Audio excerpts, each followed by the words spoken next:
Hey there, and welcome to Crime for Sleep. I know you're having trouble falling asleep, so let me keep you company with true crime stories from around the world.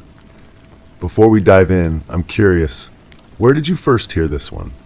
If you enjoy these stories, don't forget to like, comment, and subscribe. Now get comfortable, and let's get into tonight's case. Story 1. The Weight of Silence. I mentioned I hadn't seen anything unusual, just a quick errand. I insisted and left it at that. As I walked away, the hum of electricity buzzed a low warning in my ear, and the pavement shimmered with the residue of last night's rain, creating tiny mirrors that reflected more than they should. The scent of burnt coffee lingered stubbornly, weaving into the fabric of my jacket. Shadows seemed to stretch unnaturally, curling around corners that should have remained untouched. I didn't bring up the creased paper under the door or the thin layer of ash on my fingertips, but my shoes still squeaked with a dampness that wasn't due to rain alone. The detective had kind eyes, the sort that made you want to confess things you'd never done. She sat across from me in that sterile room, her pen hovering over a notepad that remained mostly blank. I could hear my own breathing, shallow and measured, while fluorescent lights cast everything in an unforgiving white glare. The questions came softly, almost conversationally, but each one felt like a small invasion. You were her neighbor for how long?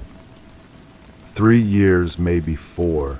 The words felt foreign in my mouth, as if someone else were speaking them. We exchanged pleasantries, nothing more. But that wasn't entirely true, was it?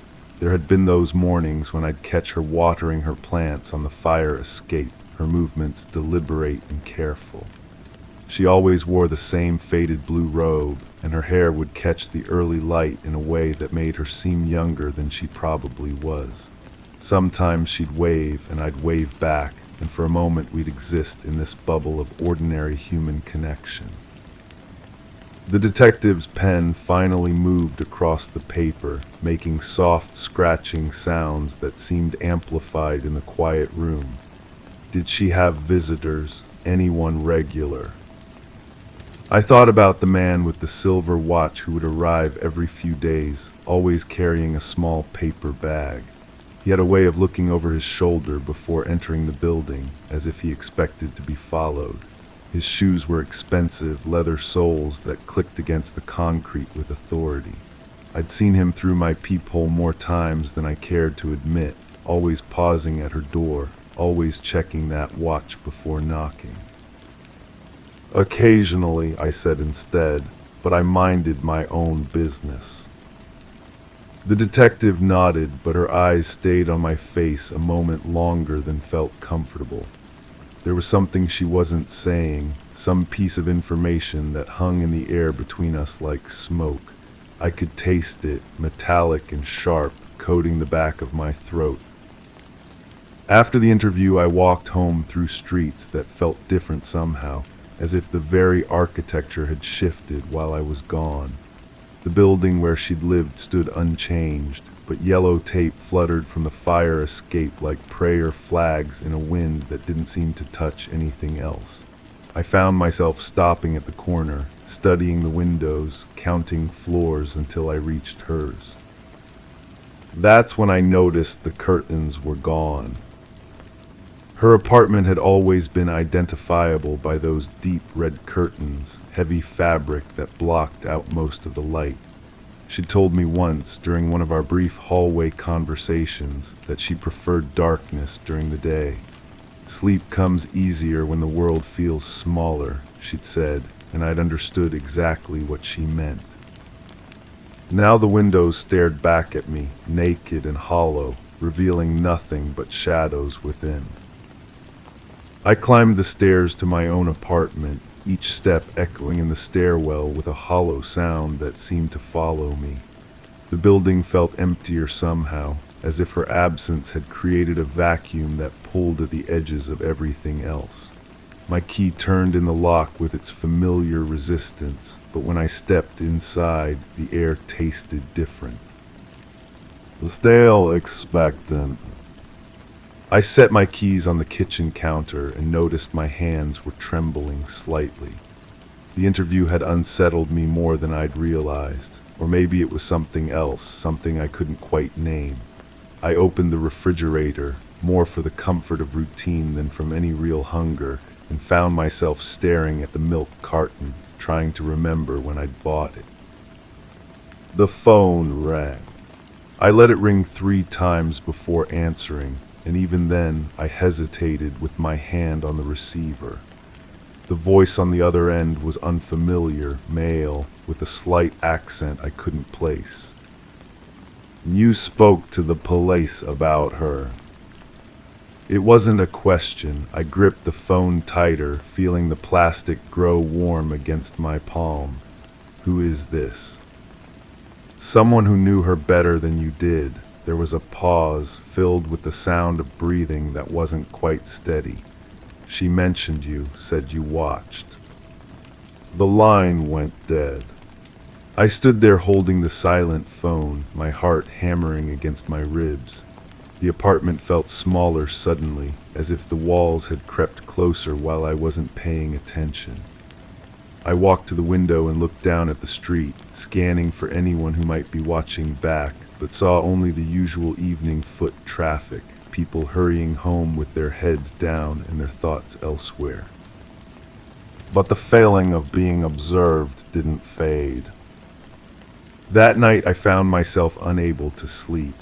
I lay in bed listening to the building's familiar sounds, the settling of old wood and the distant hum of other people's lives. Somewhere above me, a television played too loudly, voices bleeding through the ceiling in an indistinguishable murmur. A door slammed, footsteps moved across the floor with purpose. And then I heard it. A sound from her apartment, soft, rhythmic, like someone walking slowly from room to room. I sat up, straining to listen.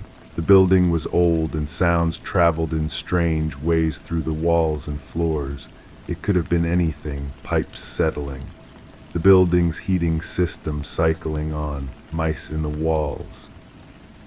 But it sounded like footsteps. I slipped out of bed and pressed my ear to the wall that separated our apartments. The walking continued, methodical and patient, as if someone were searching for something. I held my breath, trying to distinguish between imagination and reality, but the sounds were too faint, too muffled by plaster and time. Then they stopped. The silence that followed felt heavier than the sounds had been, pregnant with possibility and dread. I waited, counting my own heartbeats, but heard nothing more. Eventually, I returned to bed, but sleep eluded me until the sky began to lighten outside my window. The next morning brought new questions, ones I hadn't expected. The detective called and asked if I could come in again, said there were some details they needed to clarify. Her voice was different this time, more formal, with an edge that hadn't been there before. Just routine, she assured me, but the word felt hollow. I arrived at the station to find a different room waiting for me, smaller and windowless, with walls the color of old coffee stains. The detective wasn't alone this time.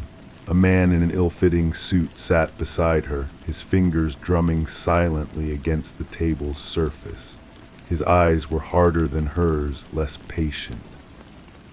We've been going through her things, the detective began, consulting a file that seemed thicker than it had been during our first meeting. Found some interesting items. She slid a photograph across the table. It showed the interior of the apartment I'd never seen, furniture arranged with careful precision, books lined up on shelves like soldiers. But it was the wall that caught my attention. Covered in photographs, dozens of them, all taken from what appeared to be her window. Pictures of the street, the building across the way, people coming and going. Pictures of me. Did you know she was documenting the neighborhood? The detective asked, her voice carefully neutral. I stared at the images of myself captured in moments I'd never known were being recorded. Walking to work, carrying groceries, standing at my own window looking out at the street. The photos were clear, taken with a good camera and careful attention to detail. In some of them, I was looking directly at her window, though I'd never seen her watching. No, I managed to say. I had no idea. The man in the suit leaned forward. She had quite a collection, hundreds of photos going back months, very thorough documentation. There was something accusatory in his tone, as if my ignorance itself were suspicious. I felt heat rising in my cheeks, a flush of embarrassment mixed with something else. Violation, maybe, or fear. What does this have to do with what happened to her? The detective and her partner exchanged a look, one of those silent communications that spoke volumes. She closed the file and folded her hands on top of it. We're still trying to determine exactly what did happen to her, she said. The medical examiner's report raised some questions. I waited for her to elaborate, but she didn't. The silence stretched between us, filled with unspoken implications and half-formed suspicions. I could hear the building's ventilation system cycling on, a mechanical wheeze that seemed to emphasize the sterility of the room. Am I a suspect? I asked finally. Should you be? The question hung in the air like smoke, impossible to dispel. I left the station feeling more confused than when I'd arrived, with the distinct impression that I'd learned less than they had. The photographs haunted me, those captured moments of my life viewed through her lens, interpreted through her eyes. Why had she been watching? What had she seen? I walked home through streets that felt increasingly foreign, as if the familiar landmarks had been replaced with careful replicas that were almost, but not quite, right. The coffee shop where I bought my morning cup had a different door handle. The newsstand on the corner was missing its usual stack of free papers. Small changes, barely noticeable, but they accumulated into a sense of displacement that followed me like a shadow. At home, I found myself drawn to the window, studying the view from my apartment with new eyes. What had she seen from her vantage point? What details had her camera captured that I'd missed in my daily routines? I noticed things I'd never paid attention to before. The way the light fell across the fire escape at different times of day, the patterns of movement on the street below, the windows of the building opposite, most covered with curtains or blinds, but a few offering glimpses into other people's lives. Including mine. From her window, she would have had a perfect view into my kitchen, my living room, even part of my bedroom if the angle was right. I found myself moving through my apartment differently, conscious of the sight lines, aware of what might be visible from outside. The sensation of being watched, which had faded somewhat during the day, returned with renewed intensity. But she was gone. The police had sealed her apartment. No one was watching anymore. So why did I still feel eyes on me? That evening I decided to do something I'd never done before. I walked around the block, studying my building from different angles, trying to see it as she might have seen it. The structure was old but well maintained, with fire escapes zigzagging down its face like metal scars. Her window was on the 4th floor, 3rd from the left, now dark and empty. As I stood there looking up, a figure appeared in one of the other windows. Just for a moment, a silhouette against the light, then gone. But something about the shape, the way it moved, seemed familiar. I waited, watching, but the figure didn't reappear. Back in my apartment, I found myself unable to concentrate on anything. The television offered no distraction, books felt pointless, and even simple tasks like washing dishes seemed overwhelming. I kept returning to the window, drawn by a compulsion I couldn't explain. The building across the street had its own rhythm, windows lighting up and going dark as people moved through their evening routines.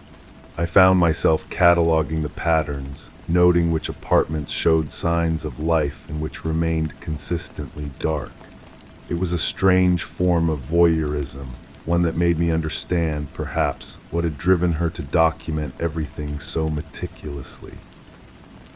There was something hypnotic about watching other people's lives from a distance, seeing the fragments and trying to piece together the whole. Around midnight, I saw him again. The man with the silver watch standing on the sidewalk below, looking up at the building.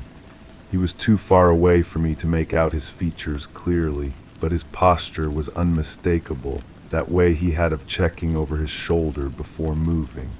He stood there for several minutes, apparently studying the windows, before disappearing into the shadows between streetlights. I waited, but he didn't return. The next morning brought a development I hadn't expected, a knock at my door, soft but insistent. I looked through the peephole and saw a woman I didn't recognize, middle-aged with graying hair and worried eyes. She held an envelope in her hands, turning it over nervously. "I'm sorry to bother you," she said when I opened the door. "I'm her sister. I was hoping we could talk." I invited her in, though something about her presence made me uncomfortable. She moved through my apartment with quick, darting glances, as if cataloging everything she saw. When she sat down, she perched on the edge of the chair as if ready to flee at any moment. "The police said you were neighbors," she began, still clutching the envelope, "that you might have noticed things." I told them everything I could remember. She nodded, but her eyes suggested she didn't quite believe me. She was always observant. Even as a child, she saw things other people missed, sometimes that got her into trouble. The envelope crinkled in her hands, and I found myself staring at it, wondering what it contained. She noticed my attention and held it up. "I found this in her things. It has your name on it." My name written in careful script across cream-colored paper. I took it with hands that weren't entirely steady, feeling the weight of whatever was inside. The paper was expensive, the kind used for formal correspondence, and it smelled faintly of lavender. "Did you write it?" I asked. It wasn't addressed to me, but her eyes suggested she'd been tempted. I waited until she left before opening it, though my fingers itched to tear into the envelope immediately. Something about the formality of it, the careful handwriting, suggested this wasn't a casual note. When I finally broke the seal, I found 3 pages covered in the same precise script. The first page was a letter, dated just a week before her death. "If you're reading this, then something has happened to me, and my sister has done as I asked. I hope you'll forgive the presumption, but you're the only person I trust to understand what I'm about to tell you." The words seemed to pulse on the page, each one carrying weight I wasn't prepared for. I sat down heavily, the letter trembling in my hands. "I've been watching, as I'm sure you've realized by now. Not just you, but everyone. The man who visits the apartment below you every Tuesday. The woman who never opens her curtains but sometimes stands behind them, just visible as a shadow. The couple in 3B who argue in whispers that carry through the walls. But mostly, I've been watching him." The letter went on to describe the man with the silver watch in detail that made my skin crawl. She knew his habits, his schedule, the way he moved through the building like he owned it. She knew about the paper bag he always carried, knew that he had keys to apartments that weren't his. He's been coming here for months, long before he started visiting me. I think he chooses buildings like ours, places where people keep to themselves, where no one asks too many questions. I think I made a mistake letting him in. The second page contained dates and times, a meticulous record of his visits not just to her apartment, but to others in the building. Names I recognized, neighbors I'd seen in the hallway but never really noticed. According to her notes, he'd been visiting at least 6 different apartments over the past several months, always with that same paper bag, always checking his watch. The final page was the most disturbing. I found something in my apartment that doesn't belong to me. A photograph of a woman I don't recognize, but she looks like she could be my sister, or yours, or anyone's sister. She's sleeping in the photo, and she doesn't look like she knows it's being taken. I think he's done this before. I think he's going to do it again. I hid the photograph where he won't think to look for it. If something happens to me, you need to find it. You need to show the police. You need to make them understand that this isn't random. The letter ended with instructions, specific and detailed. Where to look, what to search for, how to contact someone who might be able to help, but it also ended with a warning. Don't trust the police completely. I think someone knows more than they're saying. Be careful who you tell, be careful who you trust. I read the letter 3 times, each pass revealing new layers of meaning and implication. The woman I'd known only as a polite neighbor had been conducting her own investigation, had been trying to protect not just herself but others in the building. And now she was gone, and her knowledge had died with her. Except for what she'd left for me. The photograph she mentioned was hidden in a place that required me to enter her apartment, something that would be impossible with the police seal on the door. But as I studied her instructions, I realized she'd been more clever than that. The hiding place wasn't in her apartment at all. It was in mine. According to the letter, she'd somehow gained access to my apartment during one of my regular absences, had hidden the photograph in a place where only I would think to look.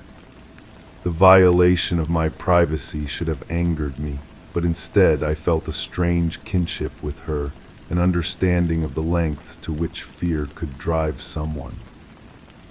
I found the photograph exactly where she said it would be, tucked inside a book I hadn't opened in months. The image was worse than her description had prepared me for, a candid shot of a young woman asleep in a bed that wasn't hers, taken from an angle that suggested the photographer had been standing very close. The woman's face was peaceful, unaware, vulnerable in a way that made my stomach turn, but it was the background details that made my blood run cold. The furniture, the wall color, the angle of the light through the window. I recognized the room. It was 3 floors below mine, apartment 2. See, the woman who lived there was quiet, kept irregular schedules, often traveled for work. I'd seen her in the lobby occasionally, always rushing, always carrying a suitcase or garment bag. Always alone. I stared at the photograph until my eyes watered, trying to process what I was seeing. This wasn't just voyeurism. This was something much more sinister, more planned. The angle of the shot, the clarity of the image, suggested the photographer had been in the room for some time, had waited for the perfect moment. Had been invited in, perhaps, or had found another way inside. The letter had mentioned that he had keys to apartments that weren't his. How many keys, how many apartments, how many women? I needed to call the police, but the letter's warning echoed in my mind. Don't trust them completely. Someone knows more than they're saying. The detective's questions during our second interview took on new significance. Had they already known about the photographs? Had they been testing me, seeing how much I knew? Instead of calling, I decided to do something else first. I needed to see apartment 2C for myself, needed to confirm what the photograph was telling me. The building's layout was simple enough, and I knew the woman was away on another business trip. I'd seen her leave with her usual suitcase just 2 days ago. Getting inside was easier than it should have been. The building's security was minimal, more for show than actual protection. The lock on 2C was standard, the kind that could be opened with patience and the right tools. I told myself I was investigating, that I was trying to help, but the truth was simpler and more disturbing. I was becoming like her, like him, someone who watched and waited and entered places where they didn't belong. The apartment was neat, almost sterile, with the impersonal quality of a place where someone slept but didn't truly live. But the bedroom was exactly as it appeared in the photograph, down to the pattern of light that fell across the bed from the window. I stood in the same spot where the photographer must have stood, seeing what he had seen, and felt sick. This wasn't speculation anymore, this was proof. I was about to leave when I heard footsteps in the hallway, slow and measured. The sound of someone checking door handles, testing locks. I froze, listening as the footsteps moved closer. They stopped outside to see. I heard the soft sound of a key sliding into the lock, the quiet click of tumblers falling into place. He was here, and I was trapped in the apartment with him, with nowhere to hide and no way to explain my presence. The door opened slowly, cautiously, and I heard him step inside. His breathing was controlled but audible, the sound of someone trying to move quietly through a familiar space. I pressed myself against the bedroom wall, hoping the shadows would hide me, knowing they wouldn't be enough. His footsteps moved through the apartment with purpose, and I realized he wasn't searching or exploring.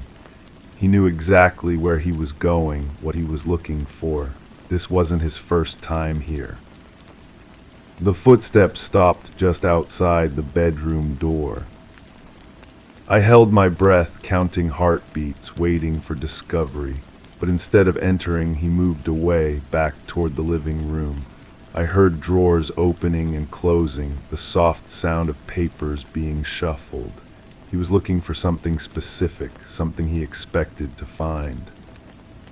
After what felt like hours, but was probably only minutes, I heard him leave, the door closing with the same careful quiet with which it had opened. I waited, counting to 100, then 200, before moving from my hiding place. The apartment looked the same, but something felt different. I couldn't identify what had changed, but the air itself seemed disturbed, charged with the residue of his presence. I moved quickly to the window and looked down at the street, hoping to catch a glimpse of him leaving the building. There he was, walking away with that same measured pace, that same habit of checking over his shoulder. But this time something was different. He wasn't carrying the paper bag. Well, I'd left it here. I found it in the kitchen, sitting on the counter as if it belonged there. A simple brown paper bag, folded neatly at the top, heavier than it looked. My hands shook as I opened it, not sure I wanted to see what was inside. Photographs, dozens of them, all similar to the one she'd hidden in my apartment. Different women, different rooms, but the same violation, the same careful documentation of vulnerability. And underneath the photos, something worse. What is it? A ring of keys, each one labeled with an apartment number. 2C, where I stood. 3B, the couple who argued in whispers. 4A, her apartment. And others, including one labeled with my own apartment number. He had a key to my apartment. The realization hit me like cold water, washing away any remaining doubt about what I was dealing with. This wasn't random. This wasn't opportunistic. This was systematic, planned, executed with the patience of someone who had done this before and intended to do it again. I had to get out of there, had to take the evidence to someone who could act on it.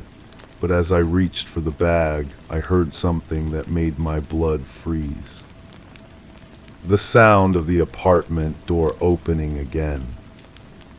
This time the footsteps were different, heavier, more authoritative, multiple sets of feet moving through the apartment with purpose, voices low and professional.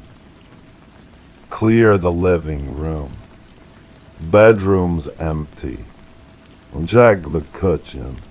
Police, they were searching the apartment, and I was standing in the kitchen holding evidence that would be impossible to explain. I looked around desperately for somewhere to hide, but the apartment was too small, too open. There was nowhere to go. The footsteps were getting closer. I made a decision that surprised me with its clarity. Instead of hiding, I walked toward the voices, toward the living room where I could see the beam of flashlights moving across the walls. Better to face this directly than to be discovered cowering in a closet. Don't move. The voice was sharp, commanding, backed by the authority of drawn weapons. I raised my hands slowly, the paper bag still clutched in my right fist. I'm not armed, I said, surprised by how calm my voice sounded. I found something you need to see. The detective I recognized stepped into view, her face grim in the harsh light of the flashlights. Behind her, 2 uniformed officers kept their weapons trained on me, though their posture suggested they were more confused than threatened. "What are you doing here?" she asked. I held up the paper bag, finding evidence you missed. The next few hours passed in a blur of questions, explanations, and revelations that reframed everything I thought I understood about the case. The photographs and keys were indeed evidence, but not in the way I'd expected. The detective explained with visible reluctance that they'd been tracking the man with a silver watch for months, building a case that extended far beyond our building, far beyond our neighborhood. She was helping us, the detective said finally, her voice heavy with something that might have been regret. She'd been documenting his activities, gathering evidence we couldn't obtain through official channels. Then why didn't you tell me? Because we didn't know how much you knew. We didn't know if you were involved. The words stung, but I understood the logic. In their position, I would have been suspicious too. A neighbor who claimed to know nothing but somehow kept appearing at crucial moments, who had access to information that should have been beyond their reach.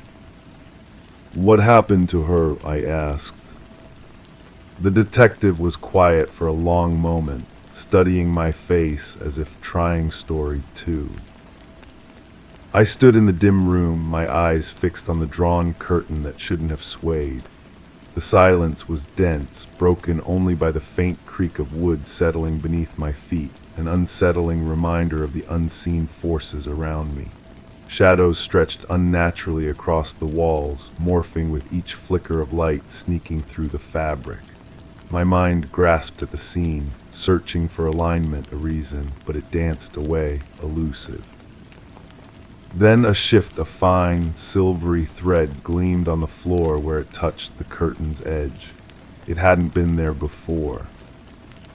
The thread was delicate, almost invisible unless caught at precisely the right angle. I knelt to examine it more closely, careful not to disturb its position. It appeared to be silk, the kind used in expensive garments or perhaps fine embroidery work. My fingers hovered above it, remembering how she had always been particular about her sewing projects, keeping her supplies organized in that antique wooden box with the mother-of-pearl inlay. The thread seemed to pulse with significance, though I couldn't yet grasp what it was trying to tell me. The wooden box sat on the mantelpiece where it had always been, but something about its placement felt wrong.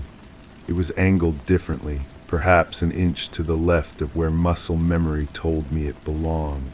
The lid was closed, but not quite flush. A sliver of darkness showed between the rim and the base. Inside would be the usual collection, spools of thread in rainbow hues, packets of needles sorted by size, tiny scissors with pearl handles, and those peculiar thimbles she collected from antique shops. I had never paid much attention to her hobby before, but now each detail seemed charged with meaning. The scissors caught my attention as I lifted the lid. They weren't in their usual spot nestled against the velvet lining. Instead, they lay askew among the thread spools, their small blades slightly parted as if they had been used recently and replaced in haste.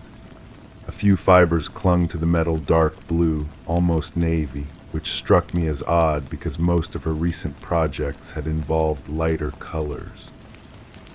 She had been working on something for the nursery, pastels and whites, soft things meant to welcome new life. The nursery door stood ajar at the end of the hallway, and I found myself drawn toward it despite the growing weight in my chest. The room smelled of fresh paint and new fabric, that clean scent of possibility and preparation. The crib was assembled and positioned perfectly to catch the morning light from the east-facing window. Mobile figures, tiny elephants and giraffes hung motionless in the still air. Everything was ready, had been ready for weeks, waiting for an arrival that now seemed suspended in an indefinite future.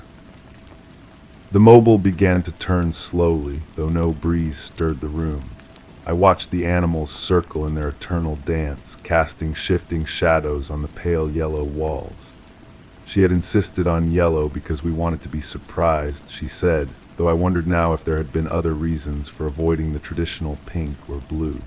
The motion was hypnotic, almost meditative, but underneath the gentle rotation lay something that made my skin crawl, a wrongness I couldn't articulate.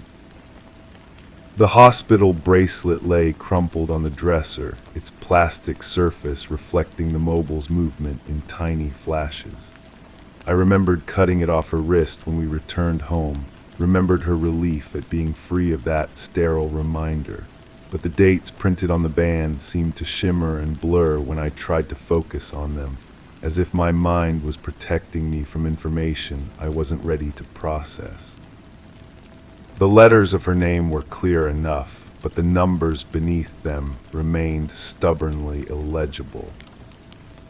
Her perfume still lingered on the pillowcase, that light floral scent she had worn since our first meeting.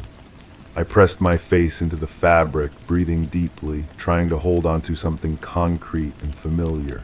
But even this comfort felt contaminated now, tainted by questions I was afraid to ask.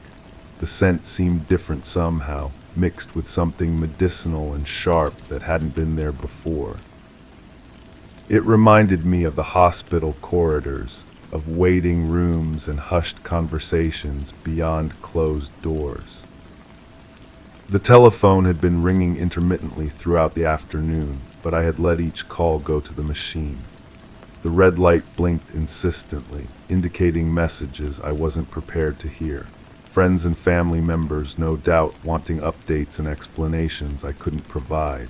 The machine itself seemed accusatory, its electronic eye boring into me with each flash. I knew I would have to listen eventually, would have to engage with the world beyond these walls, but not yet. Not until I understood what the silvery thread was trying to tell me. The kitchen held its own mysteries. A single teacup sat in the sink, lipstick marks on the rim in a shade I didn't recognize. She typically wore soft pinks or corals, but this was deeper, more dramatic a color that suggested confidence or perhaps desperation.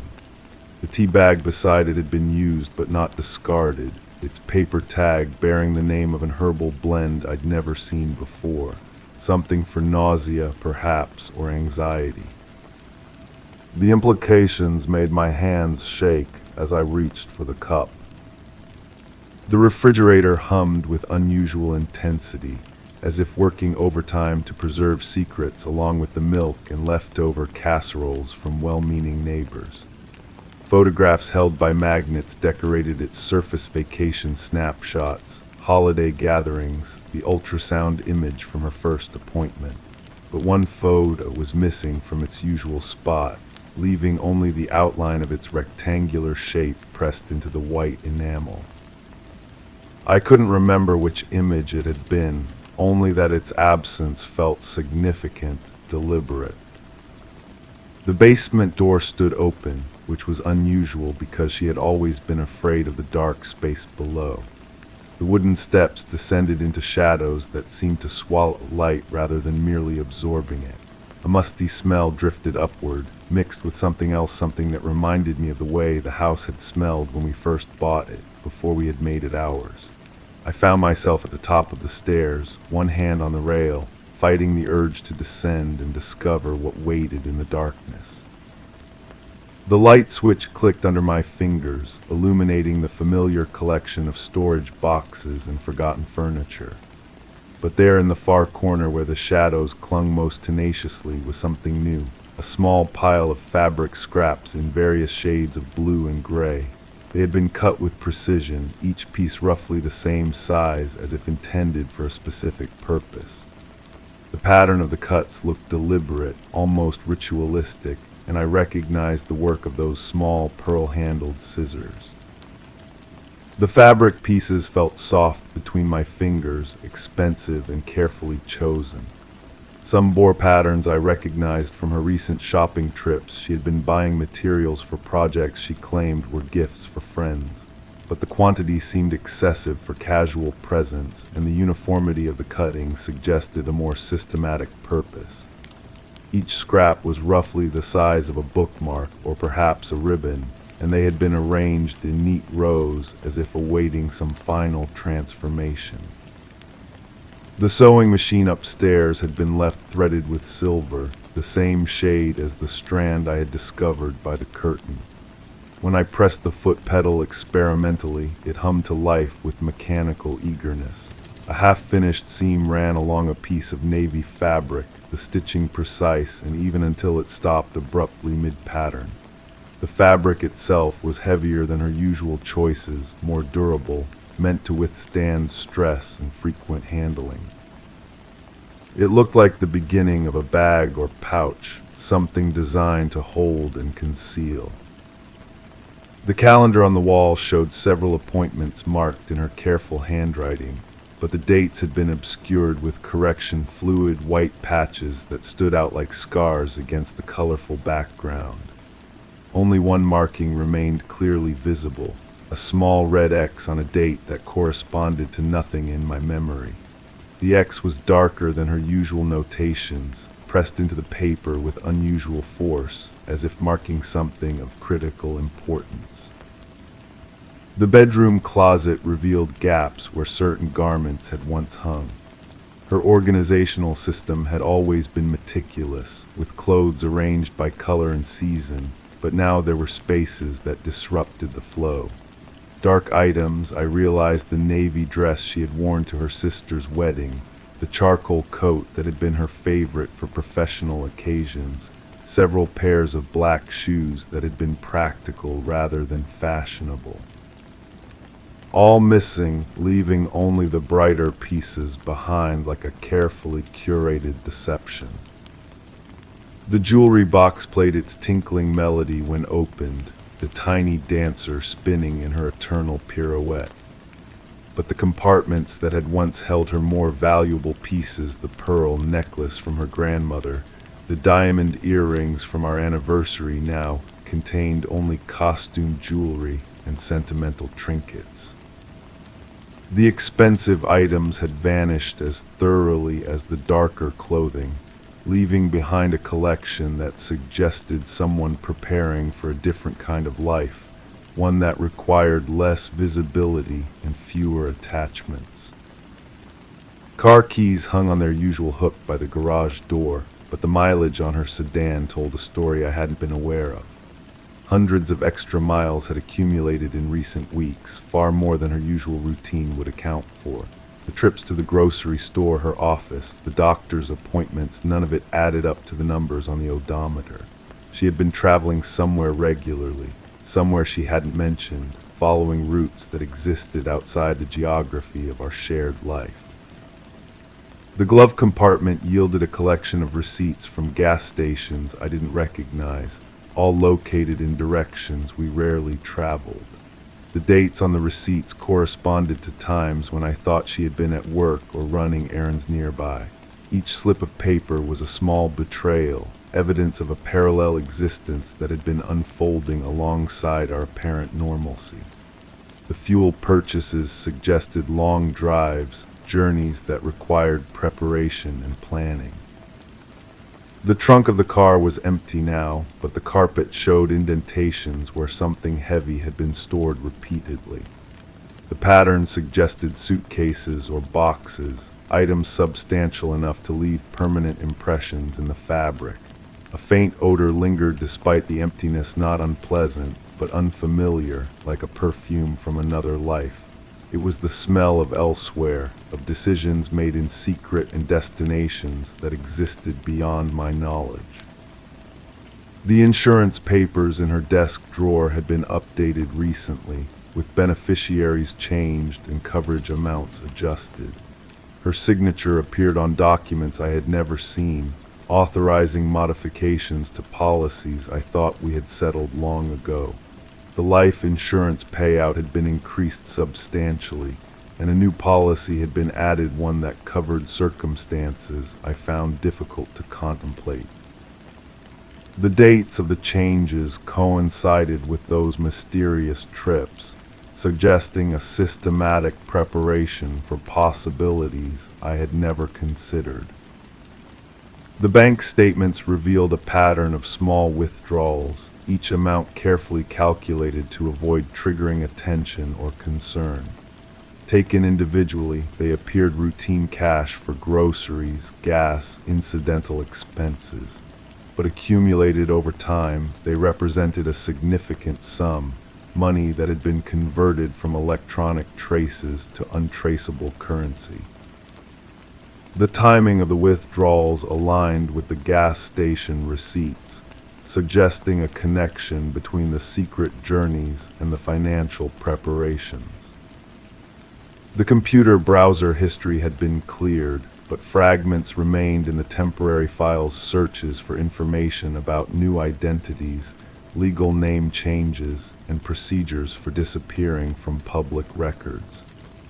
There were visits to websites about starting over, about leaving the past behind and creating a fresh beginning. The searches had been conducted during hours when I thought she was sleeping, late-night investigations into possibilities that apparently held more appeal than the life we were building together.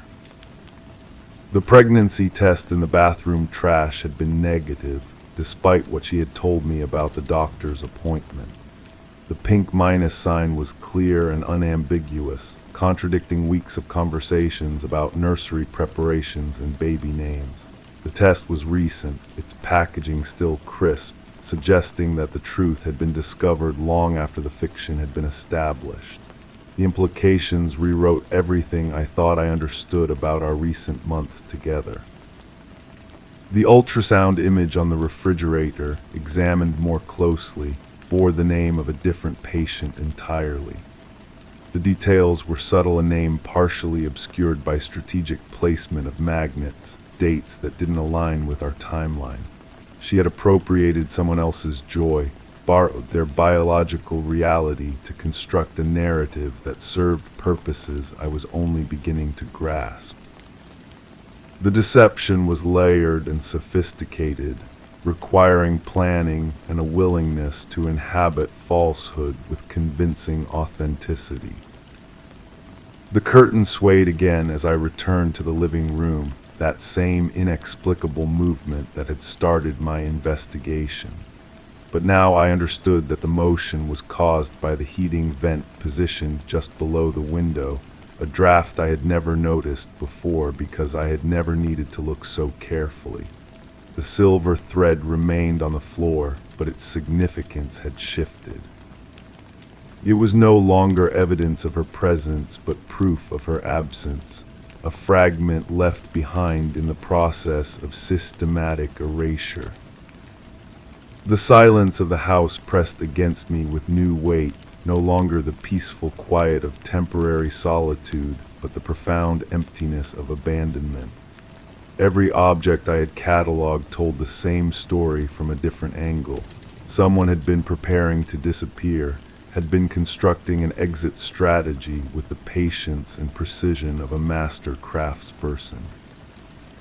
The pregnancy, the nursery, the shared plans for the future, all of it had been theater, performance designed to maintain normalcy while more crucial preparations proceeded in secret. The answering machine continued its insistent blinking, and I finally pressed the button to hear what the outside world wanted to tell me. The voices were familiar: her sister, my mother, friends wondering why we hadn't returned their calls. But underneath their concern was something else, a carefully neutral tone that suggested they knew more than they were saying. Their messages were too casual, too deliberately normal, as if they were reading from scripts designed to avoid triggering suspicion or panic. The final message was different, a voice I didn't recognize speaking words that seemed to come from another reality entirely. They were looking for her, the voice said. There had been questions, investigations, discoveries that made her previous life untenable. The pregnancy story had been her cover, a reason to withdraw from social obligations and professional responsibilities while she made her preparations. But time had run out, and the performance had to end before the final act could be completed. I stood again in the dim room where my investigation had begun, understanding now that the swaying curtain had been a signal rather than a mystery. The silver thread on the floor was not evidence of her presence, but a marker left deliberately, a final communication in the language we had developed over years of shared domesticity. It was her way of telling me that she had been there, had been real, but that the woman I thought I knew had been as carefully constructed as the nursery that would never welcome a child. The thread gleamed in the shifting light, neither accusation nor apology, but simply acknowledgement. She had left me with a house full of clues that told a story I was only beginning to understand, a narrative that transformed every shared memory into a question mark. The shadows on the walls continued their dance, and somewhere in their movement, I glimpsed the outline of a truth that would reshape everything I thought I knew about love, deception, and the stories we tell ourselves about the people closest to us. Story 3. The automatic blinds didn't retract at dawn. My fingers brushed across the familiar control panel, expecting the usual whir, but encountered a flat, silent defiance. Each step across the living room felt muted, the carpet swallowing sound like quicksand. The refrigerator door swung open easily, yet the expected hum of machinery was conspicuously absent, leaving only the hollow echo of expectation unmet. The window glass felt unnaturally cold under my touch, as if anchoring me in uncertainty. It was as if the room held its breath, waiting for a cue it had forgotten. The power had gone out during the night. That's what I told myself as I fumbled for my phone's flashlight, the beam cutting through the strange half-darkness of morning filtered through closed blinds. The storm had been fierce. I remembered lying in bed, listening to rain hammer against the windows with unusual violence. The electrical grid in this area had always been unreliable, especially during severe weather. It made perfect sense. I pulled the blinds up manually, squinting as gray daylight flooded the room. The street outside looked normal enough, though oddly deserted for a weekday morning. Perhaps everyone was dealing with their own power outages, calling repair services, adjusting their routines. I dressed quickly in the dim light, my hands moving through the familiar motions of preparing for work. The office building would have backup generators. Life would return to normal once I left this temporarily darkened space. The car started without issue, its dashboard lights reassuring in their electronic reliability.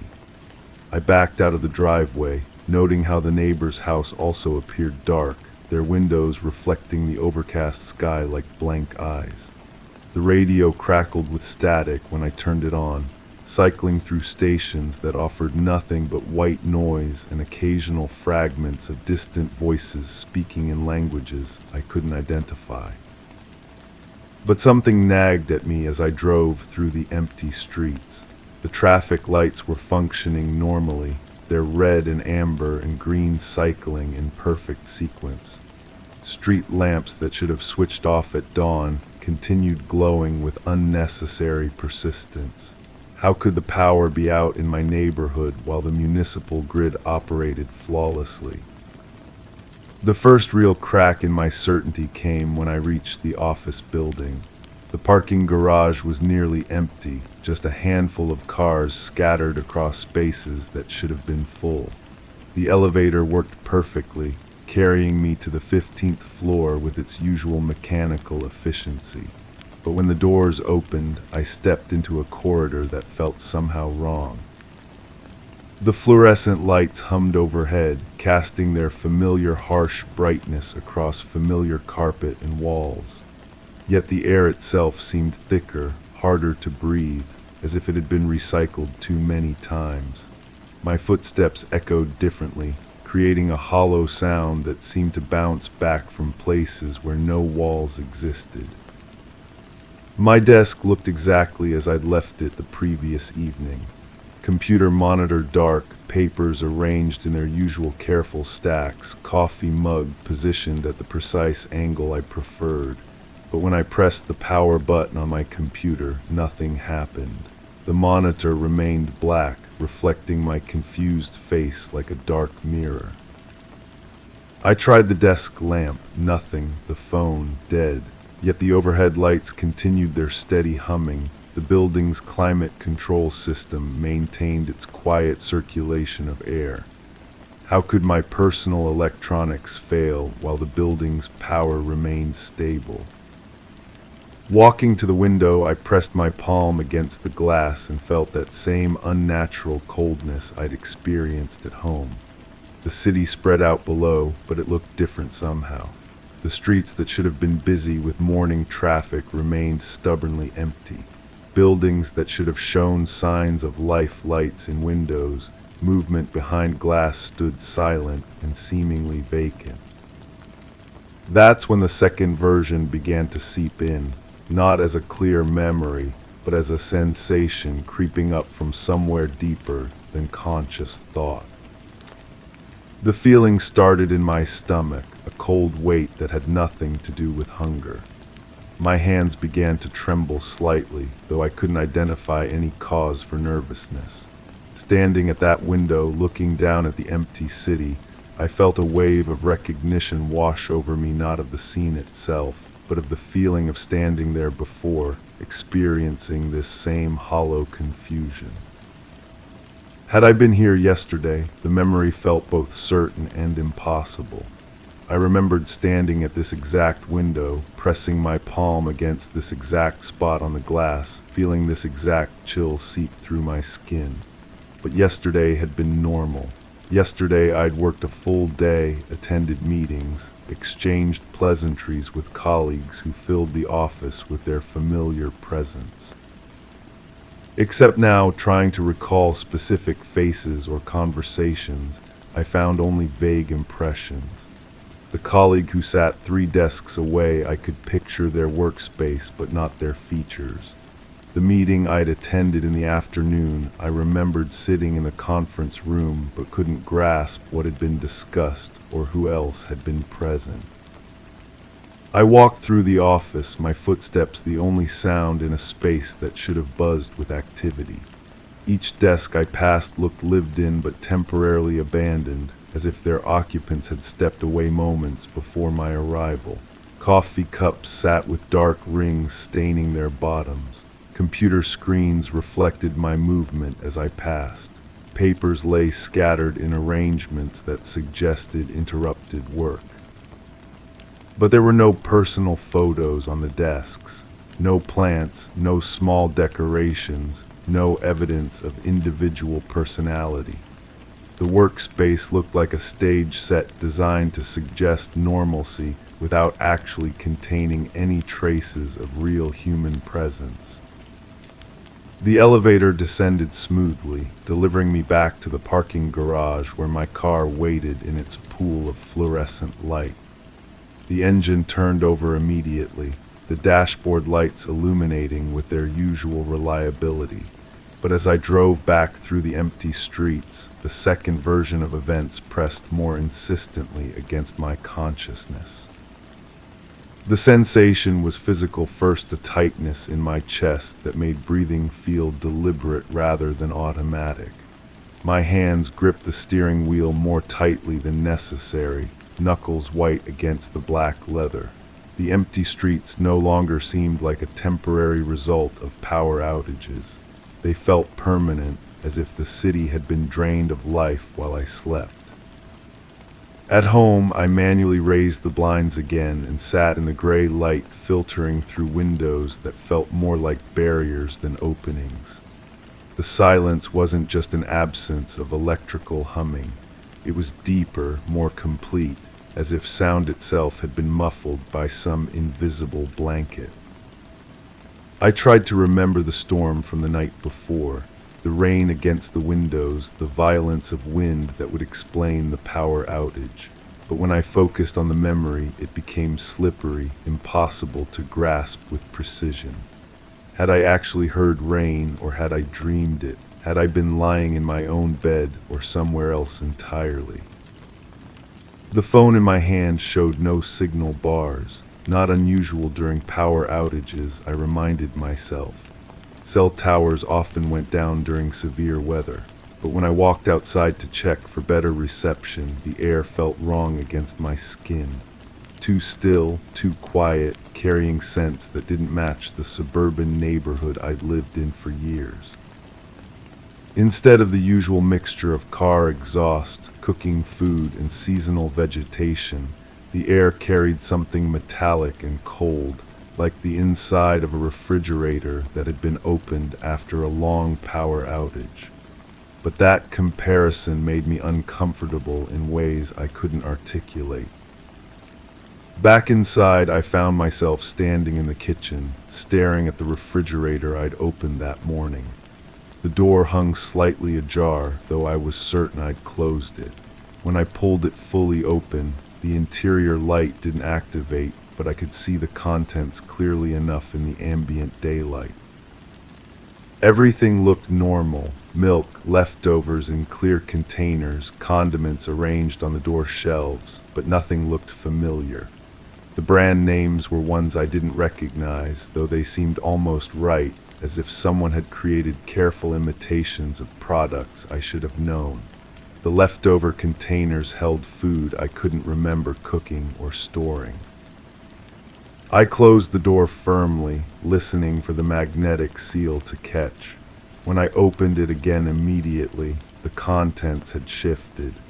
Not dramatically, just small changes in position that shouldn't have been possible in the few seconds the door had been closed. The rational explanation fought back. I was tired, stressed, perhaps coming down with something that was affecting my perception and memory. Power outages could be disorienting. The absence of familiar sounds and rhythms could make anyone feel unsettled. By tomorrow, or perhaps even later today, the electricity would return and normal life would resume. But as evening approached and the gray daylight began to fade, the second version gained strength. It whispered that there had been no storm. It suggested that the empty streets weren't temporary but permanent. It hinted that the office building had been vacant not just today but for much longer, and that my memories of working there, of colleagues and meetings and normal daily routines, were constructions my mind had built to avoid facing something else entirely. Standing at the living room window as darkness gathered outside, I pressed my palm against the glass and felt that familiar, impossible coldness. In the reflection, my face looked back at me, but the expression seemed wrong, as if it belonged to someone who knew something I didn't. The streetlights came on as they did every evening, casting their pools of orange light across empty pavement. But tonight I noticed that the light seemed to stop at the edge of each pool, creating islands of visibility separated by patches of darkness that felt more solid than mere absence of light. I turned away from the window and found myself facing a room that looked exactly like my living room but felt like a careful reproduction. Every piece of furniture in its correct place, every book on the shelf where I'd left it, every small object positioned with precision. Yet the whole space felt hollow, as if it were a museum exhibit designed to represent how someone like me might live. The two versions of reality pressed against each other with increasing force. In one, I was experiencing a temporary disruption that would soon resolve itself. In the other, I was discovering that the life I remembered might never have existed at all, that the normalcy I'd taken for granted was a thin veneer over something else entirely. As I prepared for bed, moving through routines that felt both familiar and strange, I wondered which version would dominate my dreams. Would I wake tomorrow to restored power and resumed normalcy? Or would I wake to find the second version had grown stronger, more insistent, harder to dismiss? The bed felt different as I lay down, the mattress somehow both too soft and too firm, the pillows arranged at angles that didn't match my usual preferences. Through the manually opened blinds, streetlight filtered into the room, casting shadows that seemed to move independently of any visible cause. I closed my eyes and tried to summon the memory of the storm that had caused all this disruption. But instead of rain and wind, I found myself remembering the feeling of standing at the office window, looking down at empty streets, recognizing a scene I was certain I'd witnessed before. The memory felt more real than the storm, more substantial than the rational explanation I'd constructed. Which version was true? The question followed me towards sleep, unanswered and perhaps unanswerable. Tomorrow would bring either confirmation or deeper uncertainty. But tonight, suspended between competing realities, I could only wait and wonder which world I would wake up in. Story 4. It wasn't unusual for the hallway to feel colder at night. The thermostat rarely changed its setting, but the chill seemed more pronounced, as if the draft leaked in from somewhere forgotten. The curtains in the living room were slightly askew, letting in a sliver of moonlight that cut across the carpet. I noticed the remote was sitting exactly where it shouldn't be, right on the edge of the coffee table. The clock in the corner ticked steadily, undisturbed by these trivial misplacements. Occasionally, a shadow flickered, reminding me of the things left unsaid. I crossed the room and gently nudged the curtain back into place. For months, I understood what had happened in this house. The story was simple, clean, and I'd told it to myself countless times. My roommate had packed up quietly one morning while I was at work, leaving behind only a brief note about needing space and a forwarding address that turned out to be a post office box. People leave. It happens every day. The rent was too high, the neighborhood too quiet, the relationship between us too strained by unspoken tensions. I'd found the note tucked under my bedroom door when I came home that evening. The handwriting was rushed but recognizable, apologizing for the sudden departure and promising to send money for the remaining lease obligations.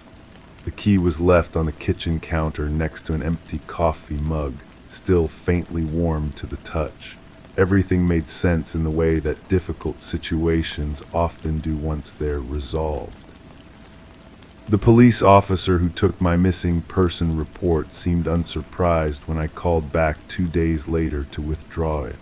He'd seen it before, he said. Young adults leaving suddenly, cutting ties, starting fresh somewhere else. The note was evidence enough that this was voluntary, case closed before it really opened. But that was before I started noticing the small things that didn't align. The coffee mug, for instance. My roommate never drank coffee in the evening, always complained it kept them awake. Yet the mug had been sitting there at 6 in the evening, still holding the ghost of warmth. I remembered touching it, feeling that residual heat against my palm, and thinking nothing of it at the time. Then there was the matter of the clothes. I'd assumed everything was gone, packed up in the hurried departure I'd imagined. But when I finally worked up the courage to check the room a week later, I found a favorite sweater still hanging in the closet.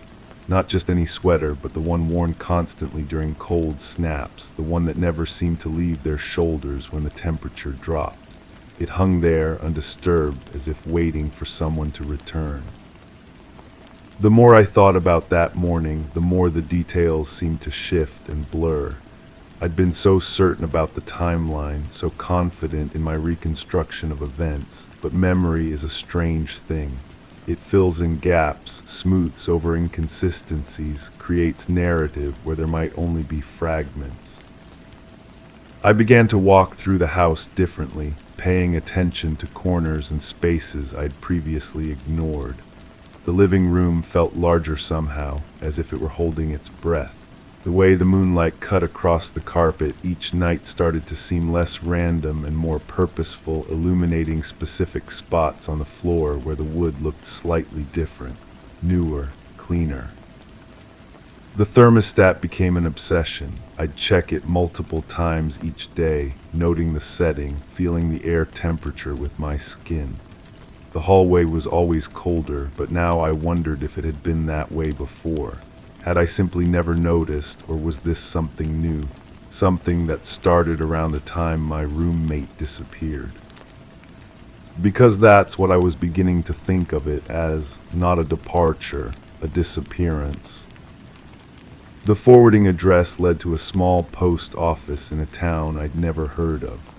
When I drove there on a weekend, the postal worker behind the counter looked at me with tired eyes and explained that the box had been rented with cash, no identification required for that particular service. The person who rented it matched a general description that could have fit thousands of people. Average height, average build, unremarkable features. The kind of person who blends into crowds. I asked to see the box, though I knew they wouldn't let me. Through the small glass window, I could see it was empty, had been empty for weeks, according to the worker. No mail had been collected, no forwarding instructions left.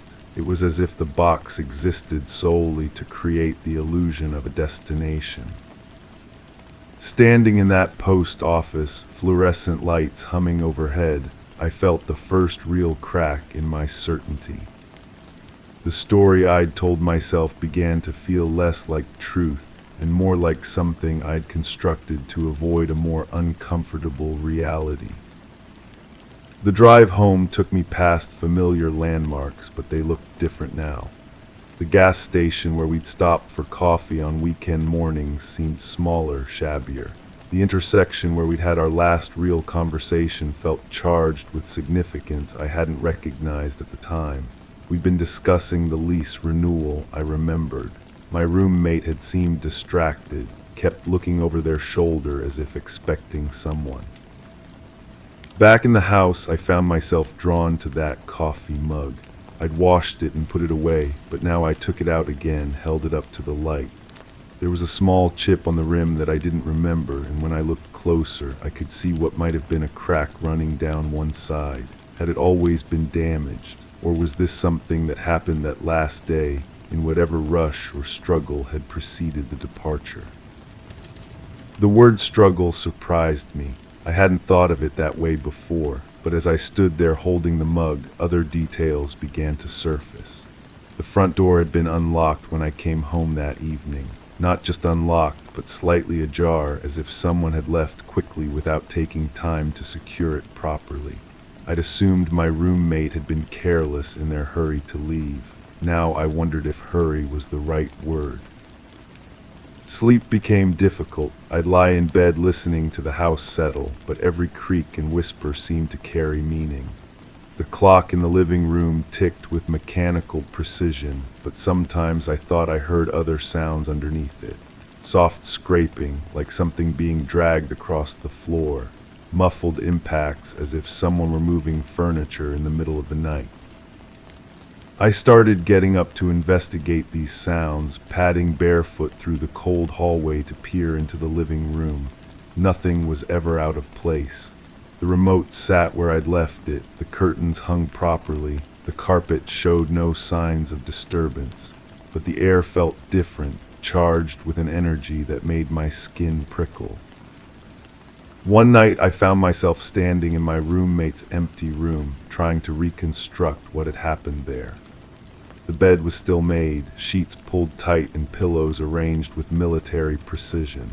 Too precise, I realized. My roommate had never been neat, never bothered with hospital corners or symmetrical pillow placement. This looked like someone else had made the bed, someone trying to create the impression of order and normalcy. I pulled back the comforter and found the sheets underneath were different from the ones that had been there before. These were newer, still creased from the package. The old sheets, soft from years of washing, were nowhere to be found.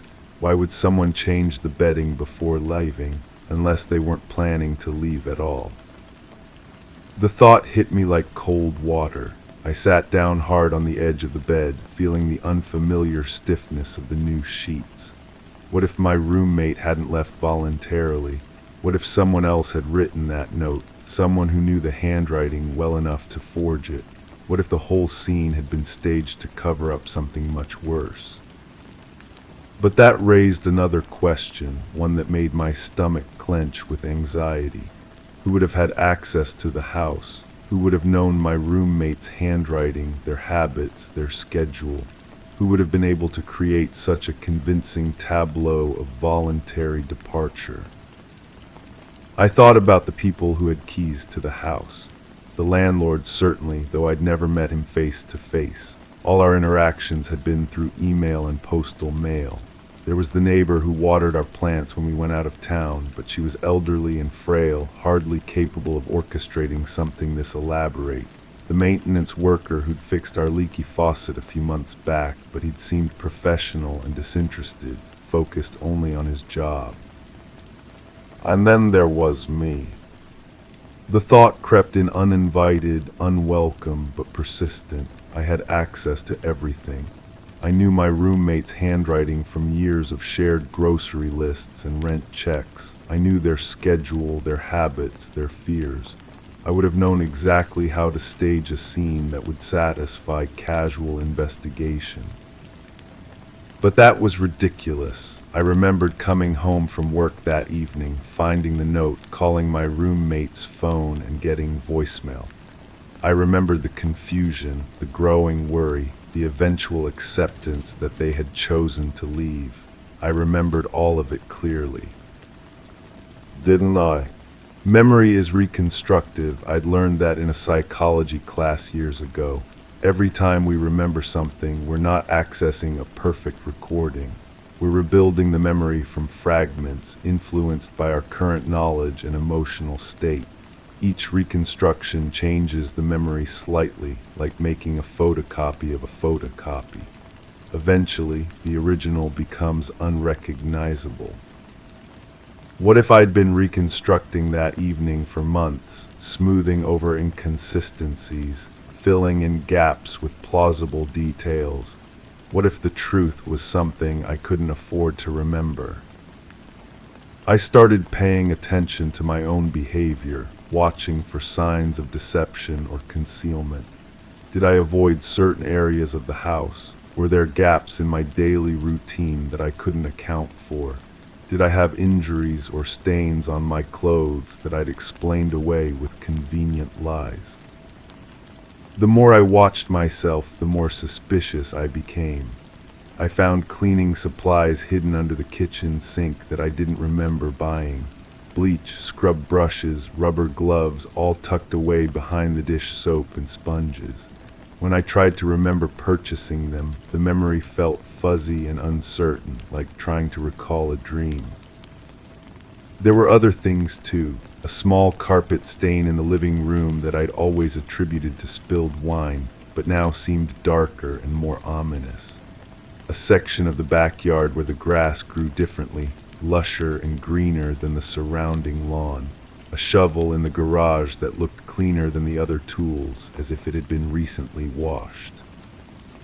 Each discovery felt like a piece of a puzzle I didn't want to complete, but the picture was forming anyway, despite my resistance. It showed a person capable of violence, capable of deception, capable of creating an elaborate cover-up and then forgetting their own involvement. Was I that person? The question haunted me as I moved through my daily routines. I'd catch myself staring at my hands, wondering what they might have done. I'd find myself standing in the backyard, looking at that patch of unusual grass, trying to remember if I'd ever dug there. The shovel felt heavy in my hands, balanced in a way that suggested frequent use. But there were other explanations. There had to be. The cleaning supplies could have been left by the previous tenant. The grass might grow differently because of underground pipes or buried debris. The shovel might have been used for legitimate gardening, projects I'd simply forgotten about. Yet doubt had taken root, growing stronger with each passing day. I began to question not just my memories of that evening, but everything that had led up to it. The arguments my roommate and I had been having about money, about responsibilities, about the future of our living arrangement, the tension that had been building for weeks before the disappearance. Had those arguments been more serious than I'd admitted to myself? Had they escalated beyond words? Was there a moment when frustration and anger had boiled over into something irreversible? I tried to remember the last conversation we'd had, but it kept shifting in my mind. Sometimes I recalled it as civil, even friendly. Other times it seemed heated, full of accusations and threats. The more I tried to pin down the details, the more they slipped away, like trying to hold water in my cupped hands. The house itself seemed to be holding secrets. I'd lived here for years, thought I knew every corner and shadow. But now I noticed things that seemed new or different. A loose floorboard in the hallway that creaked when stepped on. A door frame that looked slightly askew, as if something heavy had been forced through it.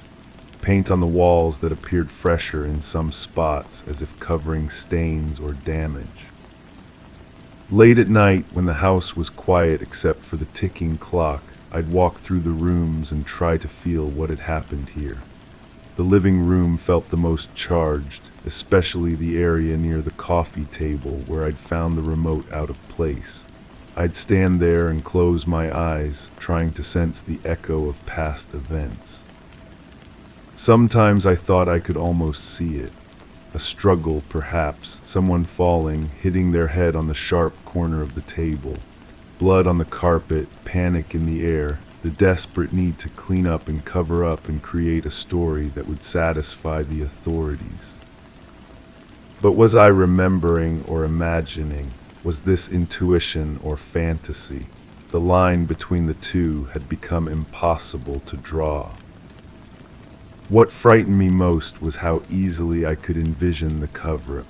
Moving the body, cleaning the blood, forging the note, establishing the false trail to the post office box.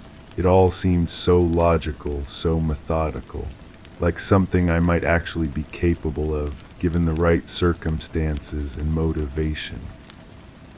The neighbors had noticed nothing unusual. I'd asked them casually, mentioning that my roommate had moved out suddenly.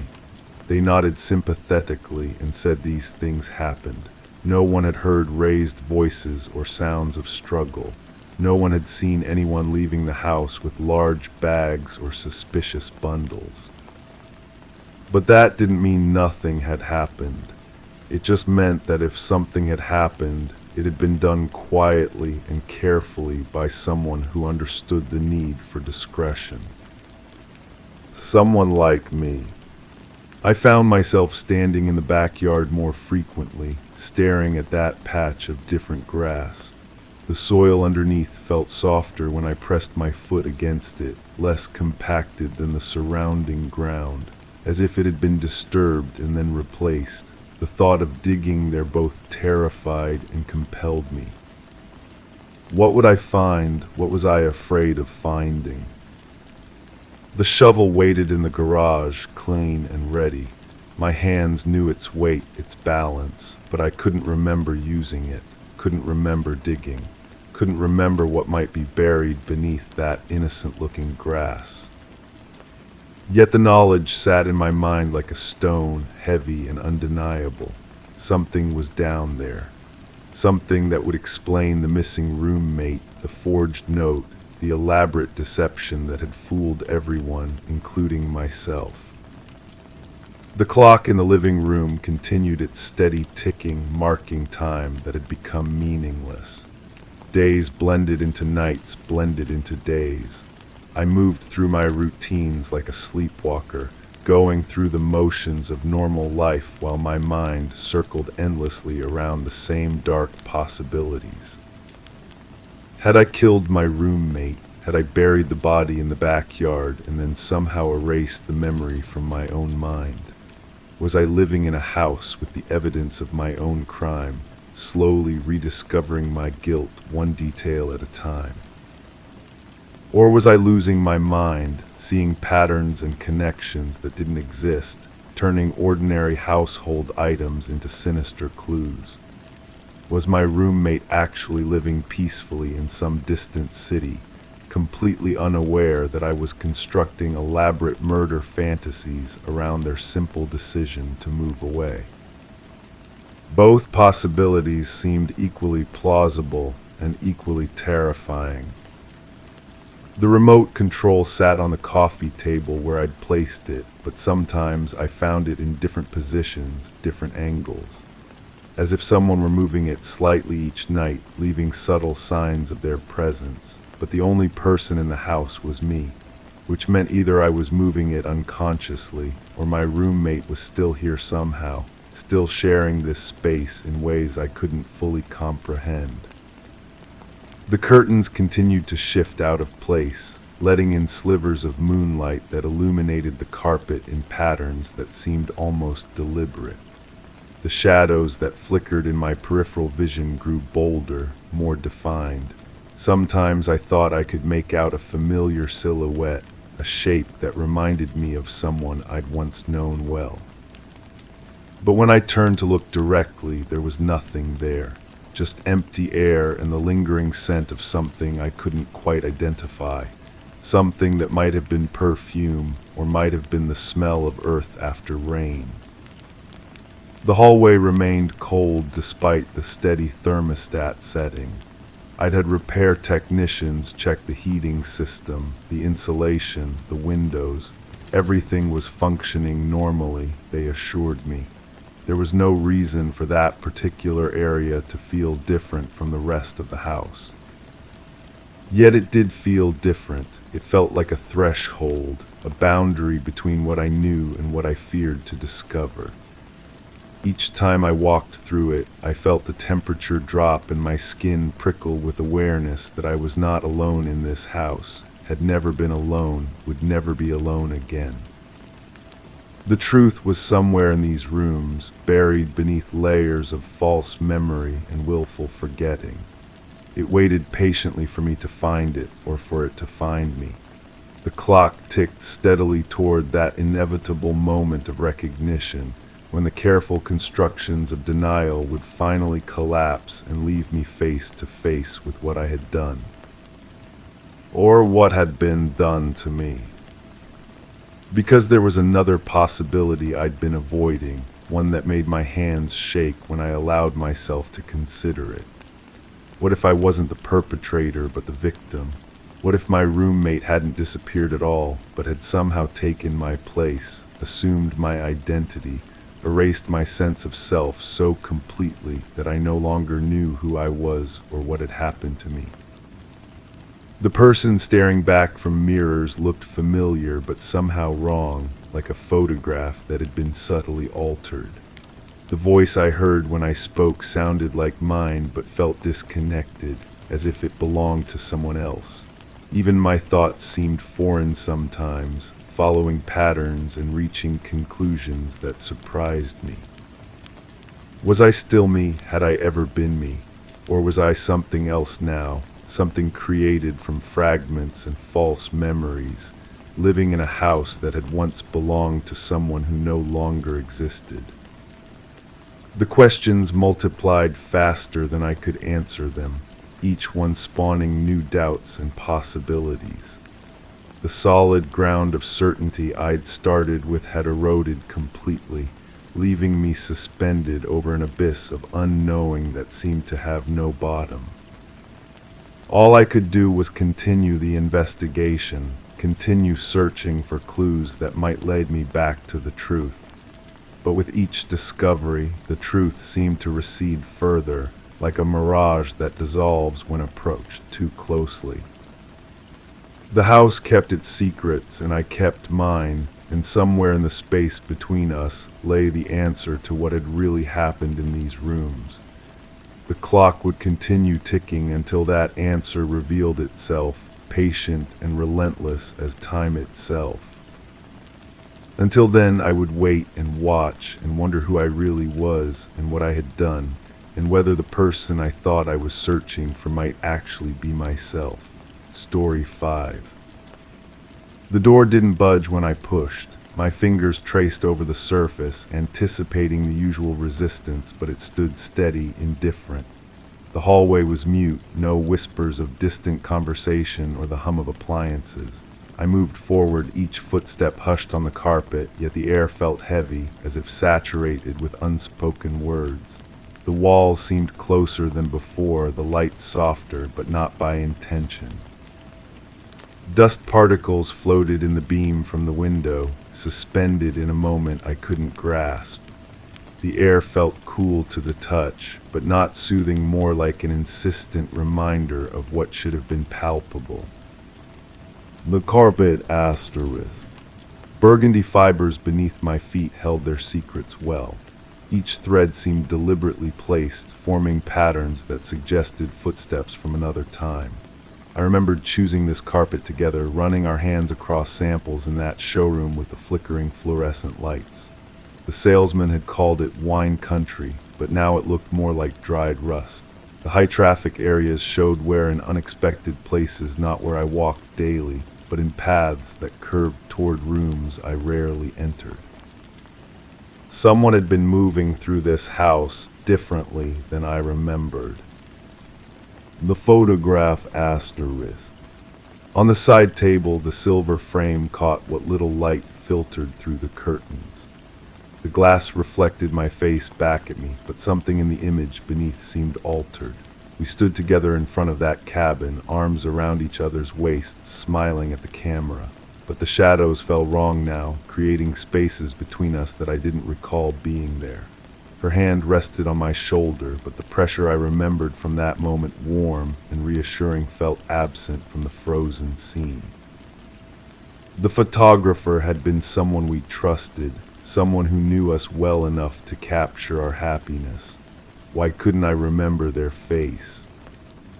The kitchen counter asterisk. Granite stretched before me, cold and unforgiving under my palms. 2 coffee cups sat side by side, their rims stained with lipstick in slightly different shades. I touched one then the other, trying to recall which conversations had taken place over these vessels. The morning light used to dance across this surface, creating patterns that made breakfast feel like celebration. Now the stone seemed to absorb illumination rather than reflect it. Crumbs from some forgotten meal clustered near the edge, and I swept them away with my hand, wondering when I had last cleaned this space properly.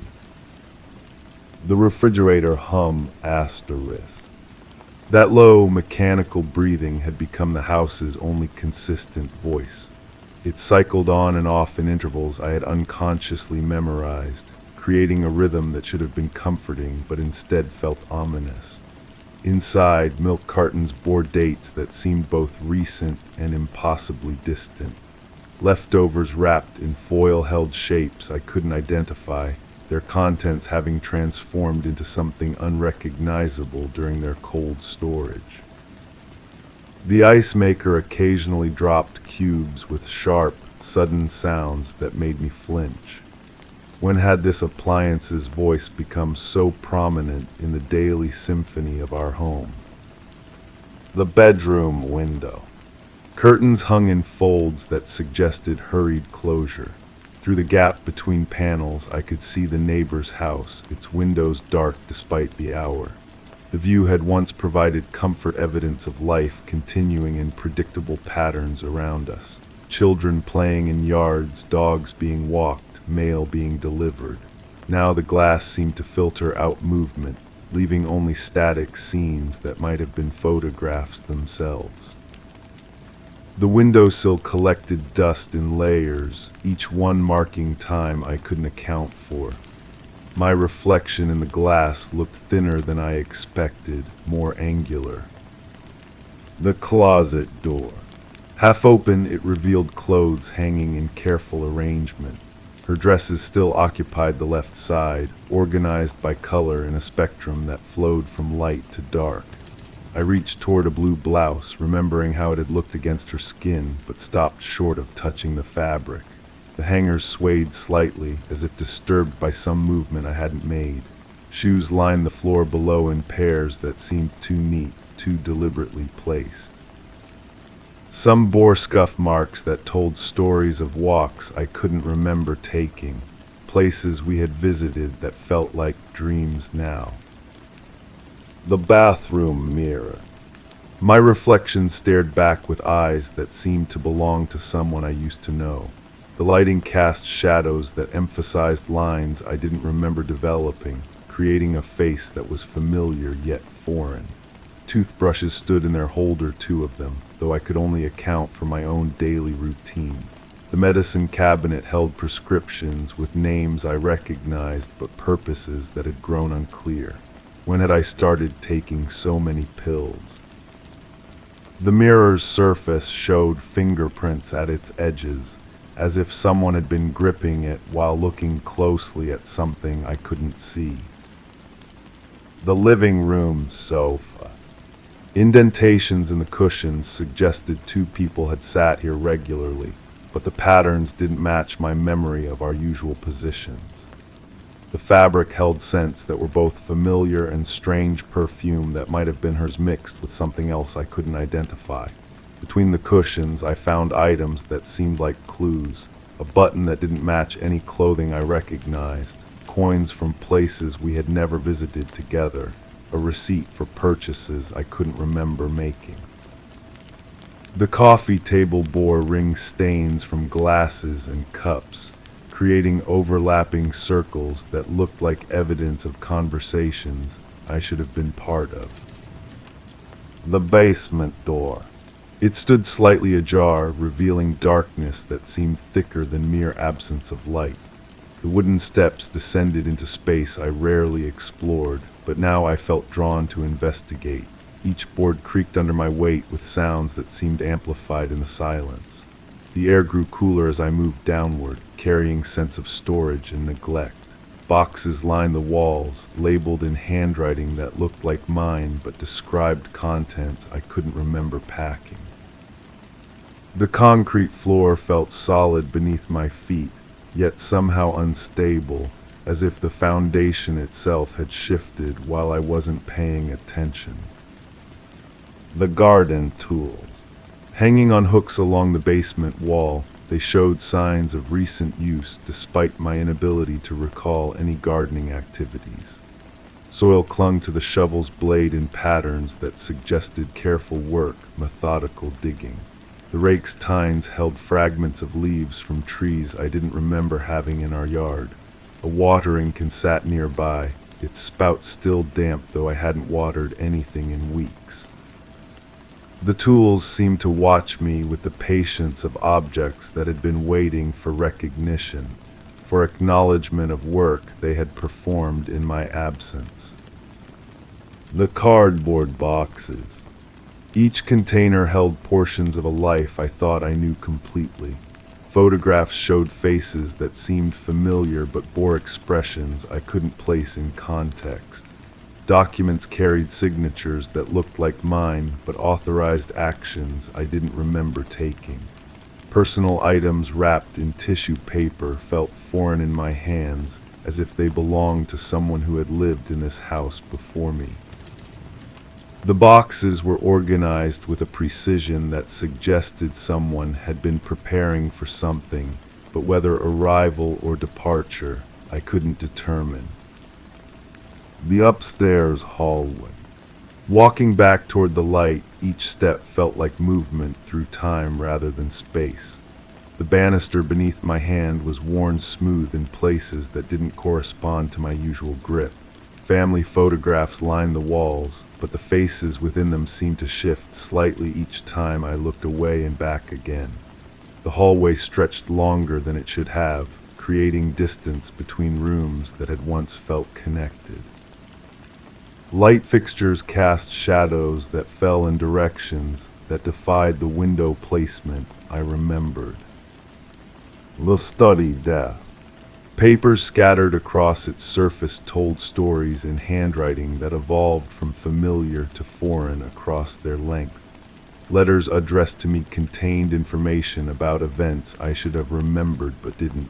Appointment cards for meetings I had apparently attended but couldn't recall. A calendar marked with activities in someone else's handwriting, though the ink looked fresh. The desk drawers held pens that had run out of ink from extensive use, though I couldn't account for what had been written with them. Everything suggested a life being lived parallel to my own awareness. The final detail. Standing in the hallway again, I noticed something that made my breath catch. The dust particles in the window's beam weren't floating randomly, they moved in patterns that suggested disturbance, as if someone had just passed through the space. But I was alone in the house, had been alone for longer than I could accurately measure. The air still held that weight of unspoken words, but now I wondered if they were words I had forgotten speaking, or words I had never been meant to hear. The door I had tried to open at the beginning remained closed, but now I wasn't certain whether I had been trying to enter or to leave. Story 6. The entrance showed no signs of forced entry upon inspection.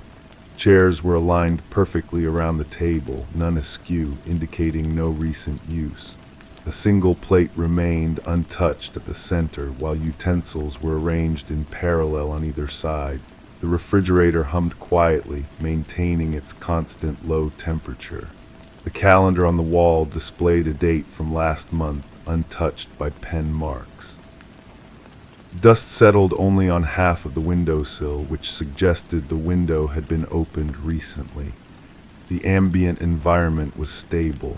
However, the scent of fresh bread lingered in the air, despite an empty bread box. I write these observations in my notebook with the same mechanical precision I've used for weeks now.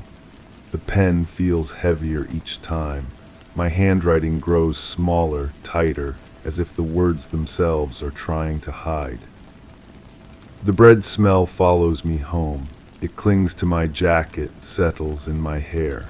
I shower twice, but it remains sweet and yeasty, like childhood mornings that never quite happened the way I remember them. She used to bake on rainy afternoons, this much I know. The neighbors mentioned it when I first started asking questions. They described the warmth spilling from her kitchen window, how it made the whole block feel different, safer somehow, more complete.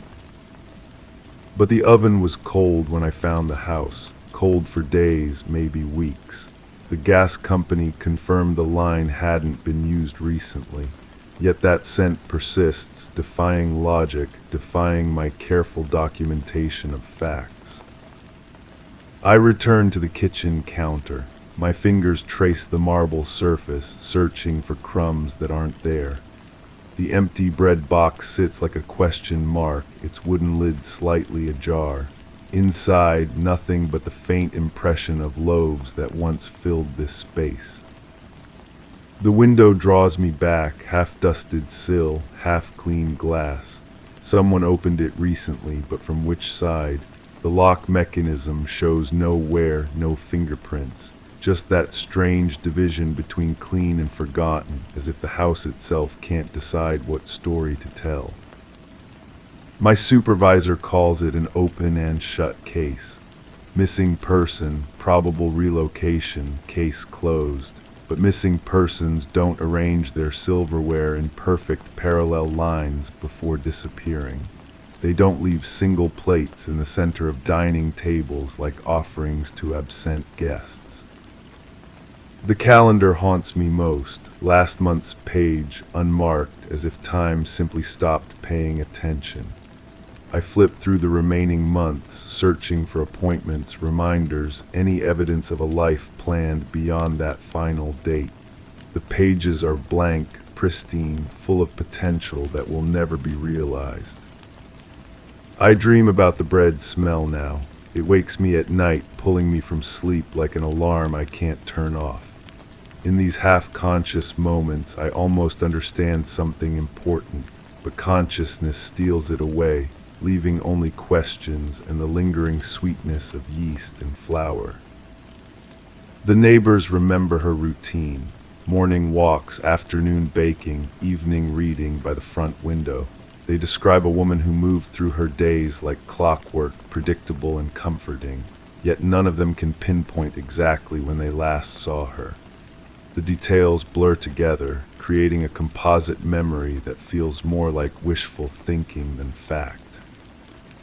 I check the flour canister, empty but recently so. A fine dusting coats the bottom, and when I run my finger along the metal rim, it comes away white. Someone used this flour, but when? The expiration date suggests recent purchase, but the store receipt is nowhere to be found. The refrigerator hums its constant song, maintaining that steady temperature. Inside, milk past its prime, vegetables beginning to soften, condiments arranged with the same obsessive precision as the dining room utensils. Everything in its place, everything slowly dying. My notes multiply, page after page of observations that lead nowhere, details that refuse to form a coherent picture. I write about the dust patterns, the temperature readings, the way light falls through that half-clean window. But between the lines, I'm really writing about the absence of something I can't name. The bread box draws me back again and again. I open it, close it, measure its dimensions, photograph it from every angle. The wood is old but well maintained, the kind of container that promises daily use, daily filling, daily emptying. But it sits hollow now, a promise unfulfilled. I interview the postal worker. She remembers the house, the woman who lived there, but her memories feel rehearsed, too perfect. She describes someone who always smiled, always waved, always seemed grateful for letters that may or may not have actually arrived. When I ask about the last delivery, she grows vague, uncertain, as if the question itself is somehow inappropriate. The scent grows stronger when it rains. I stand in that kitchen during storms, breathing deeply, trying to trace its source. It seems to emanate from the walls themselves, from the very foundation of the house, as if the building itself is dreaming of bread, of warmth, of purposes it once served. My supervisor grows impatient with my reports. Too much detail, he says, too much speculation. Missing persons cases require facts, not poetry, but facts feel inadequate here, insufficient to capture whatever happened in this too perfect kitchen with its lingering promises of nourishment. The single plate bothers me most. Why one? Why centered so precisely? I measure its distance from each edge of the table, document its position relative to the chairs, the windows, the doorway. Everything suggests intention, purpose, meaning, but meaning eludes me like that bread smell, present but inexplicable. I find myself returning after hours, using my key to enter the silence. The house feels different in darkness, more honest somehow. The refrigerator's hum grows louder, more insistent. The calendar's blank pages seem to glow in moonlight filtered through that half-clean window. The bread box opens easily, closes with a soft wooden thunk. I perform this ritual repeatedly, listening to the sound, feeling the weight of the lid, searching for some clue in the mechanics of opening and closing. But it yields nothing except the hollow echo of emptiness. My dreams grow more vivid. I see hands kneading dough, flour dusting countertops, the warm glow of an oven light. But the hands belong to no one I recognize, and the kitchen in my dreams is both familiar and strange, like a memory borrowed from someone else's life. The case file grows thicker but no clearer. Witness statements that contradict each other, timelines that don't align, evidence that points in every direction and nowhere at all.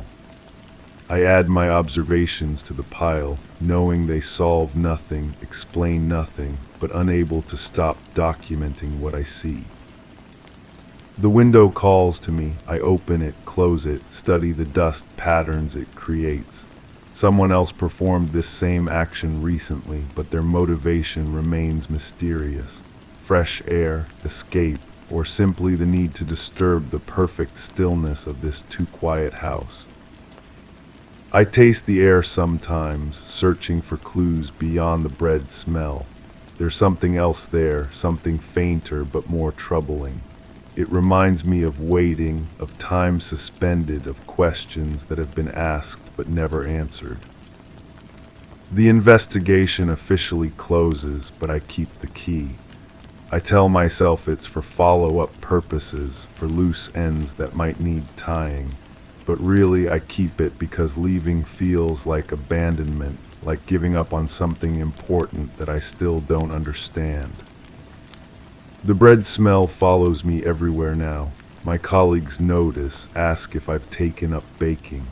I laugh and change the subject, but the scent clings to me like evidence of crimes I didn't commit, mysteries I failed to solve. Standing in that kitchen one final time, I realize I'm no longer investigating a disappearance.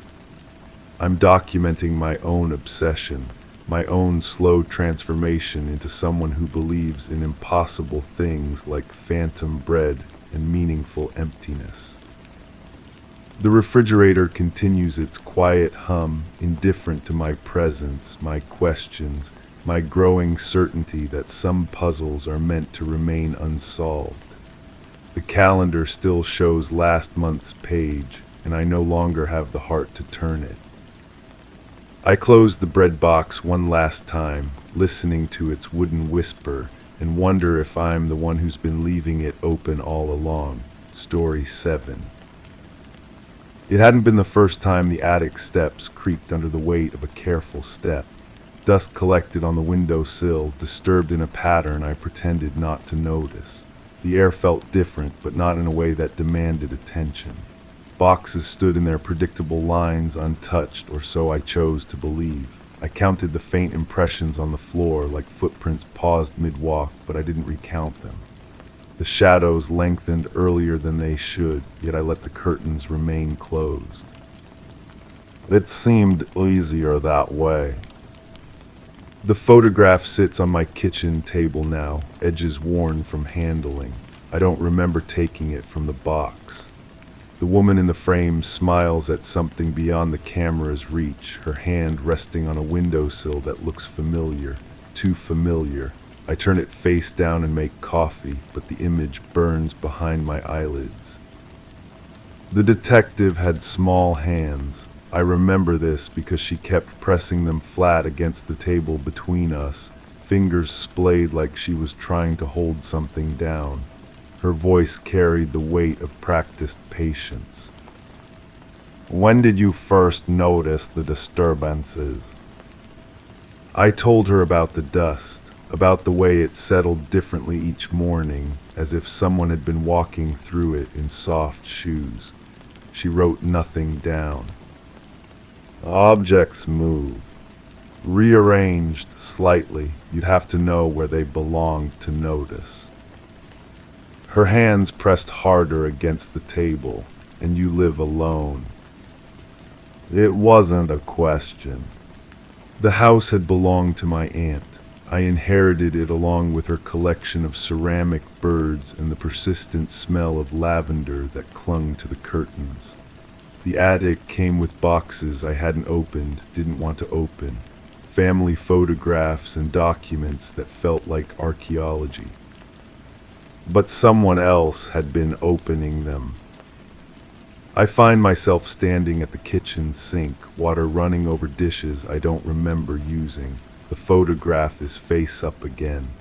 When did I turn it over? The woman's smile seems different now, less certain. Or maybe I'm the one who's changed. The phone rings. I let it go to voicemail, but I know who it is.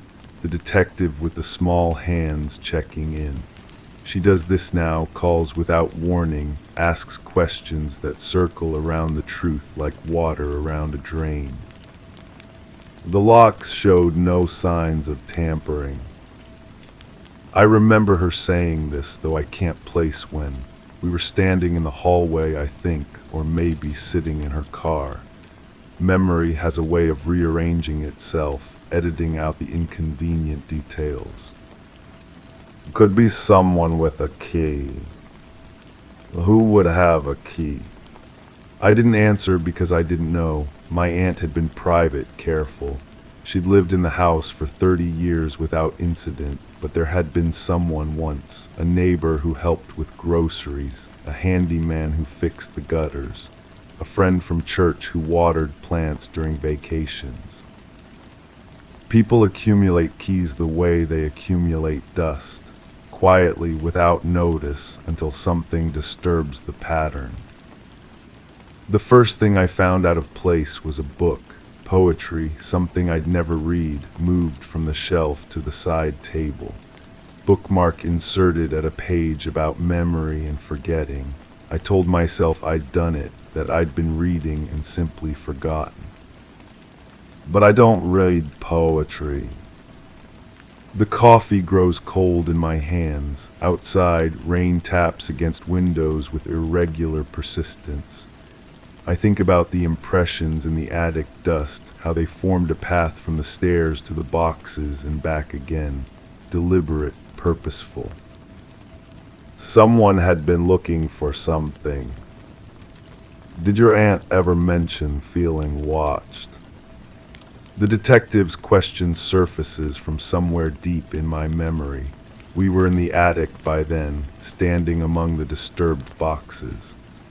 Afternoon light filtered through the small window, illuminating particles suspended in air like tiny witnesses. She was paranoid toward the end. Dementia, the doctors said. What kind of paranoid? I remember the phone calls. Late at night, my aunt's voice thin with fear, someone in the house, someone going through her things. We'd attributed it to her condition, the way the mind turns shadows into intruders. But what if she'd been right? The photograph shows a younger version of my aunt, maybe 40 years old. She's standing in a kitchen that might be this kitchen, though the wallpaper is different. Her hand rests on a windowsill where something sits just out of frame. I can see the edge of it, a dark shape that could be anything. I turn the photograph over. There's writing on the back, faded ink in my aunt's careful script, before everything changed. I'm walking through the house now, checking locks that I know are secure. The ritual has become automatic, a prayer against intrusion. But locks only keep out the obvious threats. They can't stop someone who moves like smoke, who leaves only dust patterns and displaced objects as evidence of their presence. The floorboard near the back door creaks under my weight. It's been doing that since I moved in, a familiar complaint. But tonight it sounds different, hollow, as if something beneath has shifted. We found fingerprints. The detective's voice on the phone, professional distance crackling through static.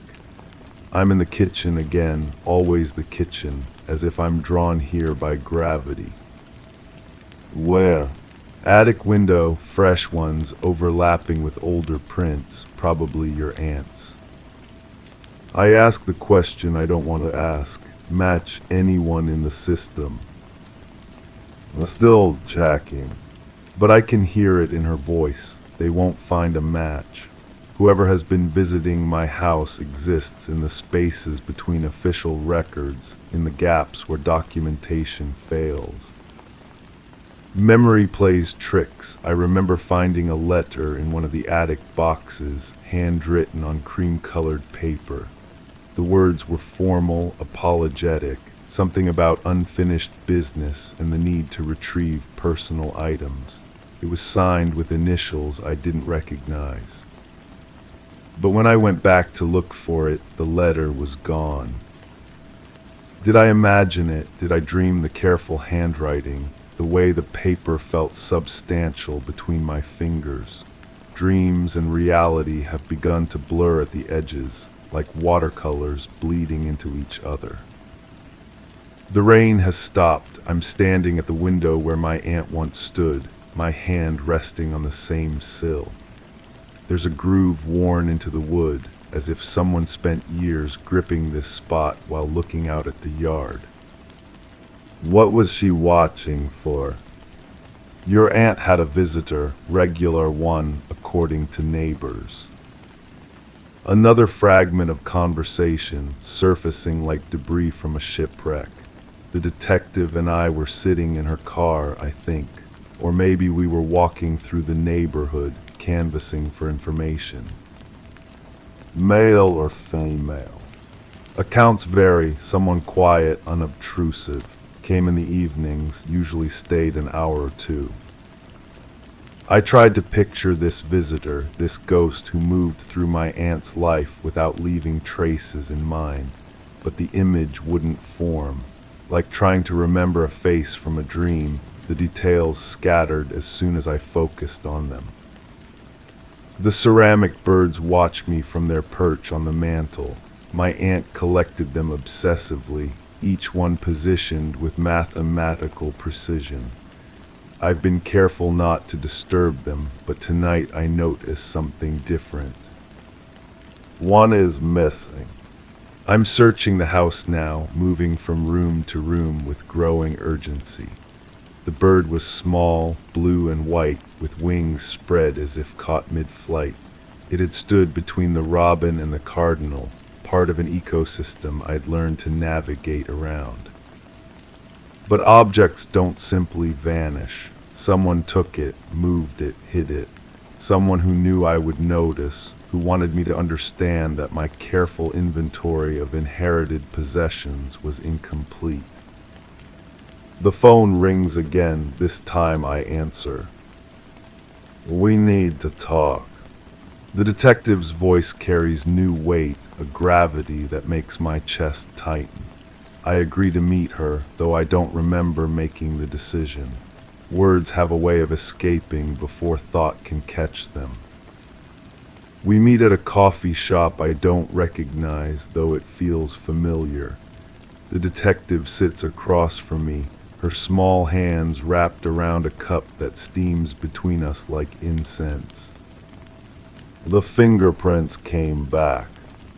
I wait, the silence stretches until it becomes unbearable. They belong to someone who died 3 years ago. The world tilts slightly, reality adjusting itself around this new information. I ask questions that feel scripted, as if I'm reading lines from a play I don't remember rehearsing. How is that possible? Error in the database happens more than you'd think, but we tracked down the original prints, ran them again. She slides a photograph across the table. a woman middle-aged with kind eyes and graying hair. She looks like someone who would water plants and collect mail for neighbors. She was your aunt's friend, helped out around the house for years. I stare at the photograph until the features begin to blur. The woman's face holds secrets I can't decipher, stories that died with her, but her fingerprints remain pressed into glass and wood like fossil impressions. Well, she had a key.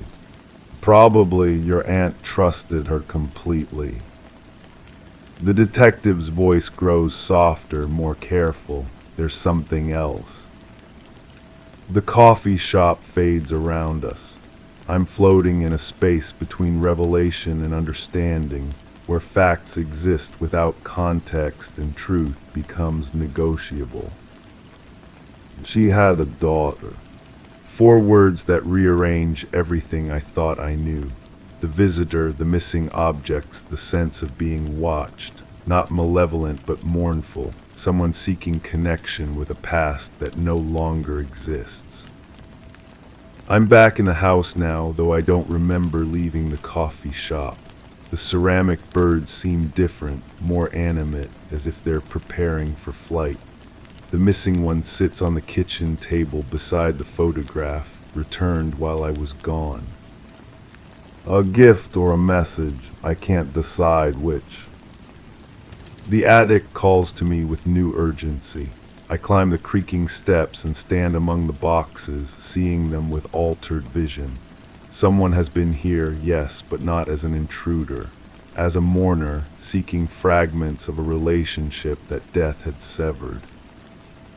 I open boxes I've avoided, sifting through photographs and letters and small mementos.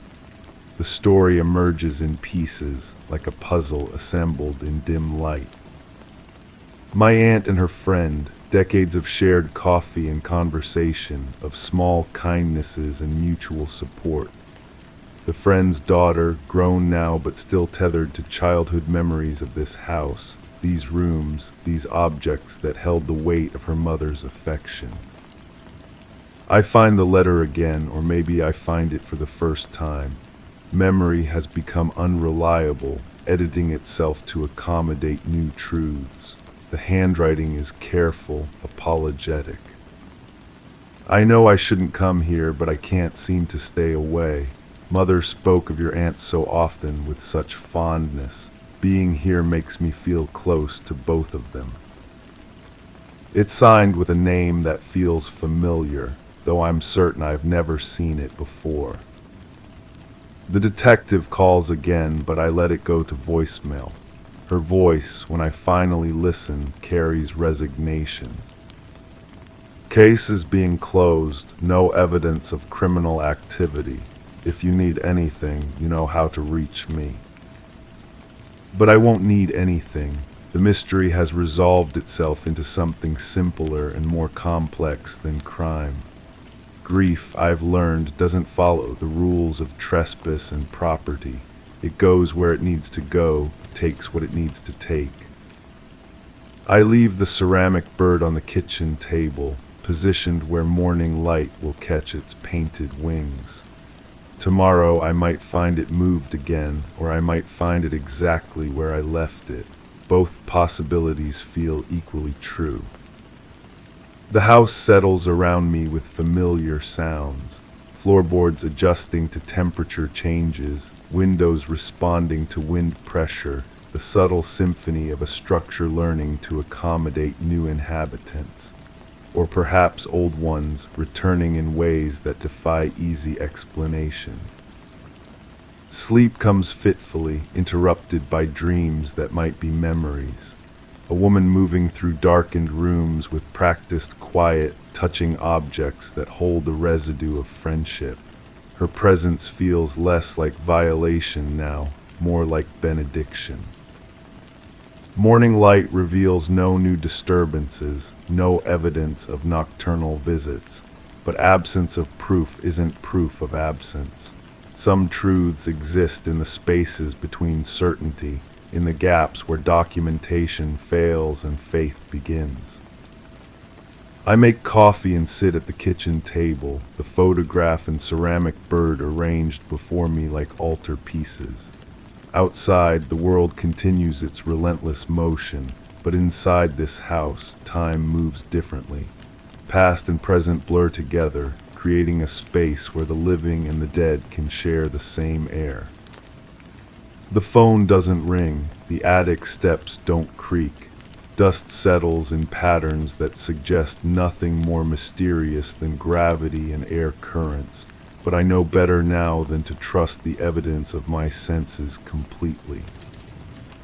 Some mysteries solve themselves not through revelation, but through acceptance. The woman in the photograph smiles at secrets I'll never fully understand, and that's enough. The ceramic bird catches light and throws it back in colors that shift with the angle of observation. I think about calling the detective, telling her what I've learned about grief and memory and the way the past refuses to stay buried. But some truths are too fragile for official reports, too personal for public record. The house keeps its secrets and shares them selectively, revealing just enough to maintain the delicate balance between knowing and not knowing that seems to be the natural state of human existence. I've become a curator of uncertainties, a guardian of questions that have no definitive answers. Evening approaches with its familiar rituals. I check locks that may or may not matter, draw curtains against darkness that may or may not hide watchers. The ceramic bird maintains its vigil on the kitchen table, wings spread in perpetual flight toward destinations unknown. Tonight I might dream of footsteps in the attic, of hands touching objects with reverent care, or I might sleep undisturbed, wrapped in the ordinary silence of a house at rest. Both possibilities coexist in the quantum space of uncertainty where most of life actually happens. The photograph watches me from its place on the table, the woman's smile holding mysteries I've stopped trying to solve. Some stories end not with answers but with better questions, not with closure but with the grace to live comfortably inside the unknown. I turn off the lights and climb the stairs to bed, leaving the ceramic bird to its solitary watch. Behind me, the house settles into its nocturnal rhythms, breathing with the slow patience of structures that have learned to accommodate both the living and the dead. In the darkness, I listen to sounds that might be settling wood or might be careful footsteps, wind through windows or whispered conversations between past and present. The distinction no longer seems important. Sleep comes eventually, carrying dreams that blur the line between memory and imagination, between what happened and what might have happened, between the stories we tell ourselves and the truths we're afraid to acknowledge. And in the morning, I'll wake to find the world slightly rearranged, dust patterns shifted, objects moved with surgical precision. Or I'll find everything exactly as I left it, unchanged and unchanging. Both possibilities feel like home now. Story 8. It started with a gentle knocking, somewhere behind the wallpaper, soft yet insistent. I stopped mid-step, my fingers grazing the banister, searching for a logical source, perhaps a loose beam or a wayward draft. But each echo crept closer, intertwining with a memory I couldn't anchor, a time blurred by shadows and neglect. I traced the vibrations to the dim-lit hallway where dust hung suspended in the morning light. The knocking persisted, rhythmic yet detached from reality, awakening a sensation I knew only in fragments. This was a sound I last encountered when that door was still sealed. I should have walked away, yet here I am listening. I know what happened that night. I've replayed it countless times, each detail sharp as broken glass in my mind. She fell down the stairs, a tragic accident in an old house with uneven boards and loose carpeting. The coroner agreed. The insurance company paid out without question. Everyone understood that these things happen in houses like this one, where generations of footsteps have worn grooves into the wood and time has loosened every joint. The knocking stopped when I found her body at the bottom of the staircase. Her neck was bent at an angle that made me look away immediately. One shoe had come off during the fall, lying 3 steps up from where she landed. The grandfather clock in the corner had stopped ticking, its pendulum frozen mid-swing. These are the facts I clung to when the investigators came, when they asked their gentle questions, when they nodded with professional sympathy. But now, standing in this same hallway with that sound echoing behind the walls, I'm beginning to wonder about the sequence of events. The knocking has returned, and with it, details I thought I'd filed away properly. The shoe, for instance, it was her left shoe, the one with the scuffed heel that she'd been meaning to repair. But as I think about it now, really focus on that image, something doesn't align correctly. She always kicked off her shoes the moment she came home, left them by the front door in a neat pair. Why would she have been wearing them on the stairs? Why would she have been going upstairs at all? The knocking grows more insistent, as if responding to my doubts. It's coming from the wall where her favorite photograph used to hang, a picture of the garden behind the house, taken during the first spring we lived here. She'd removed it recently, said she was tired of looking at dead flowers. The nail hole is still visible, a tiny puncture in the faded wallpaper that seems to pulse with each knock. I press my palm against the wall, feeling the vibrations travel up my arm. The house is old, built when craftsmanship meant something different, when walls were thick and rooms had purposes that modern living has forgotten. There are spaces between these walls, gaps that might hold anything, or anyone. The memory I've been avoiding surfaces like a body in still water. That evening, before I found her, I was in the kitchen preparing dinner. The radio was playing something soft, classical music that she preferred. I heard footsteps overhead, the familiar creak of floorboards in the master bedroom. Nothing unusual about that. She often went upstairs to change clothes or fetch something she'd forgotten. But the knocking had started then too, hadn't it? I dismissed it as pipes settling or wood expanding in the heat. Houses make sounds, especially old ones. They breathe and shift and whisper secrets to themselves. I'd learned to ignore these conversations. Except now I'm remembering that the footsteps overhead weren't quite right. They were too heavy, too deliberate. Her step was light, almost dancing when she was in a good mood. These footsteps belonged to someone who was searching for something, someone who knew exactly where they were going. The knocking pauses, and in the silence I hear something else. A sound like fabric brushing against wood, like someone moving carefully in a confined space. My hand is still pressed against the wall, and I can feel warmth on the other side, the kind of warmth that comes from a living body. I should call someone, the police maybe, or a contractor who could explain what's happening behind this wall. But who would believe me? I'm the widower who found his wife dead at the bottom of the stairs. I'm the one who collected the insurance money and continued living in the house where she died. I'm the one who never seemed quite broken enough, quite devastated enough, quite innocent enough. The investigators were thorough but polite. They measured the angle of her fall, photographed the scene from multiple perspectives, interviewed me with the kind of gentle persistence that's supposed to uncover lies. But I told them the truth, at least, the truth as I understood it then. I was in the kitchen when I heard the crash. I found her body. I called for help. The sequence was clear and logical and tragic. What I didn't tell them was about the argument we had earlier that day. It seemed irrelevant, a private matter between married people. Every couple argues. Every marriage has its tensions. The fact that she'd been threatening to leave, that she'd discovered certain financial irregularities I'd been hoping to resolve quietly, that she'd said things about my character that cut deeper than I cared to admit. None of that seemed relevant to a tragic accident. The knocking resumes, more urgent now, as if whoever is behind the wall knows I'm listening. I follow the sound down the hallway, my bare feet silent on the worn carpet. The knocking moves with me, staying just ahead, leading me toward the room we used as an office. Her desk is still there, covered with papers I haven't had the courage to sort through. Bills, letters, bank statements that might explain why she was so upset that day.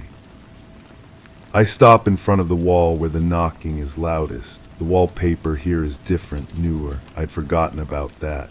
We'd had some water damage during the first winter, a leak that stained the original paper and required repairs. I'd hired someone to fix it, a contractor who worked alone and asked few questions. He'd been very thorough, very professional. He'd sealed everything up perfectly. The knocking stops abruptly, replaced by a sound that makes my blood turn cold. Scratching, fingernails against wood, desperate, frantic scratching that speaks of panic and running out of air. I stumble backward, my hip catching the corner of her desk. Papers scatter to the floor, and among them I see something that makes me sink into her chair. A receipt dated from the day before she died.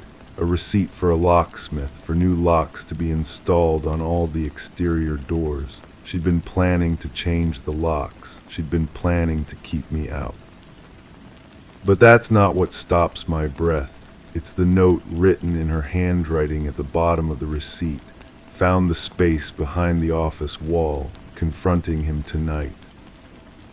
The scratching behind the wall grows weaker, more sporadic.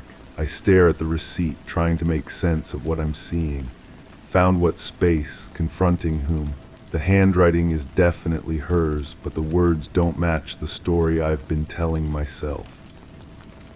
I look around the office with new eyes. The newer wallpaper, the slightly different dimensions of the room, the way the contractor had worked alone and finished so quickly. What if the water damage was an excuse? What if there had been something behind that wall that needed to be hidden? The scratching stops entirely. The silence that follows is worse than any sound, heavy with implications I don't want to consider. I approach the wall again, running my hands along its surface, looking for any sign of what might lie beneath. The wallpaper is smooth, professionally applied, but there's something underneath it. A seam, maybe, or the outline of something that was covered up. I find a loose corner of wallpaper near the baseboard and pull gently. It comes away easily, too easily, revealing not the water-stained wall I expected, but fresh plaster over what looks like a hastily bricked-up opening. An opening just large enough for a person to crawl through. My hands are shaking as I tear away more of the wallpaper. The bricks behind it are new, mortared with the kind of quick-setting compound that contractors use for emergency repairs. But this wasn't a repair. This was a seal, a way to close something off permanently. I remember now why the contractor worked alone, why he insisted on cash payment, why he seemed so eager to finish the job quickly. I remember suggesting that we needed to close off the old servants' passages that ran between the walls, spaces that were charming in theory but impractical in a modern home. I remember saying they were a security risk, that someone could hide in there, that they needed to be sealed up properly. But I don't remember asking him to do it while she was still in there. The scratching starts again, weaker now, more like a whisper against stone. I press my ear to the wall and hear something that might be breathing, or might just be air moving through spaces that were never meant to be sealed.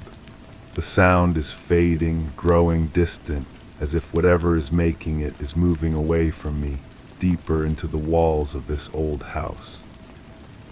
I think about that night again, about the sequence of events I've repeated so many times it became truth. I was in the kitchen. I heard footsteps overhead. I heard a crash. I found her body at the bottom of the stairs. But what if the footsteps overhead weren't hers? What if they were mine? What if the crash wasn't her falling down the stairs, but the sound of bricks being hastily mortared into place? What if the body I found was positioned there afterward, arranged to tell a different story entirely? The insurance investigator had commented on how fresh she looked, how little blood there was for such a traumatic fall. He'd mentioned it casually, just an observation, but it had stuck with me. Bodies that fall downstairs usually show more damage, more signs of the violence of impact. She looked almost peaceful, like she'd simply laid down to rest. The knocking behind the wall has stopped entirely now. The silence stretches out, broken only by the settling sounds of the old house and the distant hum of traffic outside. I sit in her chair, surrounded by scattered papers, trying to reconcile the story I've been telling with the evidence that's emerging from behind the wallpaper. Maybe the knocking was never really there. Maybe it's just the house settling, pipes expanding, wood adjusting to changes in temperature and humidity. Maybe the receipt means nothing, just another household task that she never had the chance to complete. Maybe the sealed wall is exactly what I remember it to be, a practical solution to an architectural inconvenience. But as I sit here in the growing darkness, listening to the silence where the knocking used to be, I can't shake the feeling that someone was trying to tell me something. Someone who knew the truth about that night, who understood the real sequence of events, who was trapped behind these walls with a story that needed to be heard. The grandfather clock in the hallway starts ticking again, its pendulum resuming the rhythm that stopped the night she died. The sound echoes through the empty house, marking time that moves forward regardless of what we've done or failed to do, regardless of which version of the truth we choose to believe. I should tear down this wall. I should call the police and tell them about the receipt, about the knocking, about the spaces between the walls that might hold answers to questions I'm afraid to ask. But I know what they'll find, and I know what it will mean for the story I've been telling myself about who I am and what I'm capable of. So I sit here instead, listening to the silence, waiting for the knocking to start again. Because as long as it continues, as long as there's something behind these walls trying to communicate, there's still a chance that the truth is more complicated than it appears. There's still a chance that I'm not the person this evidence suggests I might be. The house breathes around me, old wood expanding and contracting, creating sounds that might be footsteps or might be nothing at all. And somewhere in the spaces between certainty and doubt, between memory and reality, between guilt and innocence, the truth waits patiently to be discovered. Or to remain buried forever behind walls that were built to keep secrets safe. Story 9. I stood by the window, aware of the silence that stretched beyond the glass, unnaturally thick. Outside, the wind played its usual game with the trees, but the rustling felt rehearsed, as if masking another sound, a presence that pulsed just beyond perception. The clock on the mantel remained motionless, its hands refusing to play their part in the charade of time. The walls around me seemed to hold their breath, waiting alongside me, listening. It was the absence of the usual street sounds that held me there, unable to move or break the spell. Then a faint scuff, like a shoe dragging over leaves, sliced through the air, a detail so small, yet it shattered the quiet, leaving a trembling void in its wake.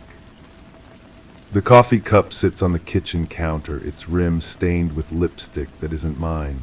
The color is wrong, too deep, too burgundy. I remember her wearing pink that morning, always pink, like the blush of dawn across her cheekbones when she laughed. But this cup holds a different story, one written in a shade I've never seen her wear. The coffee inside has grown cold, a thin film forming across its surface like ice over a pond.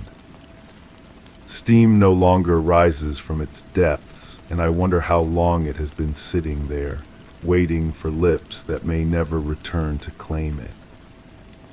The photograph on the refrigerator door catches my eye, held in place by a magnet shaped like a sunflower. We're both smiling in the image, our faces pressed close together, but something about our expression seems forced now, as if we were performing happiness rather than feeling it.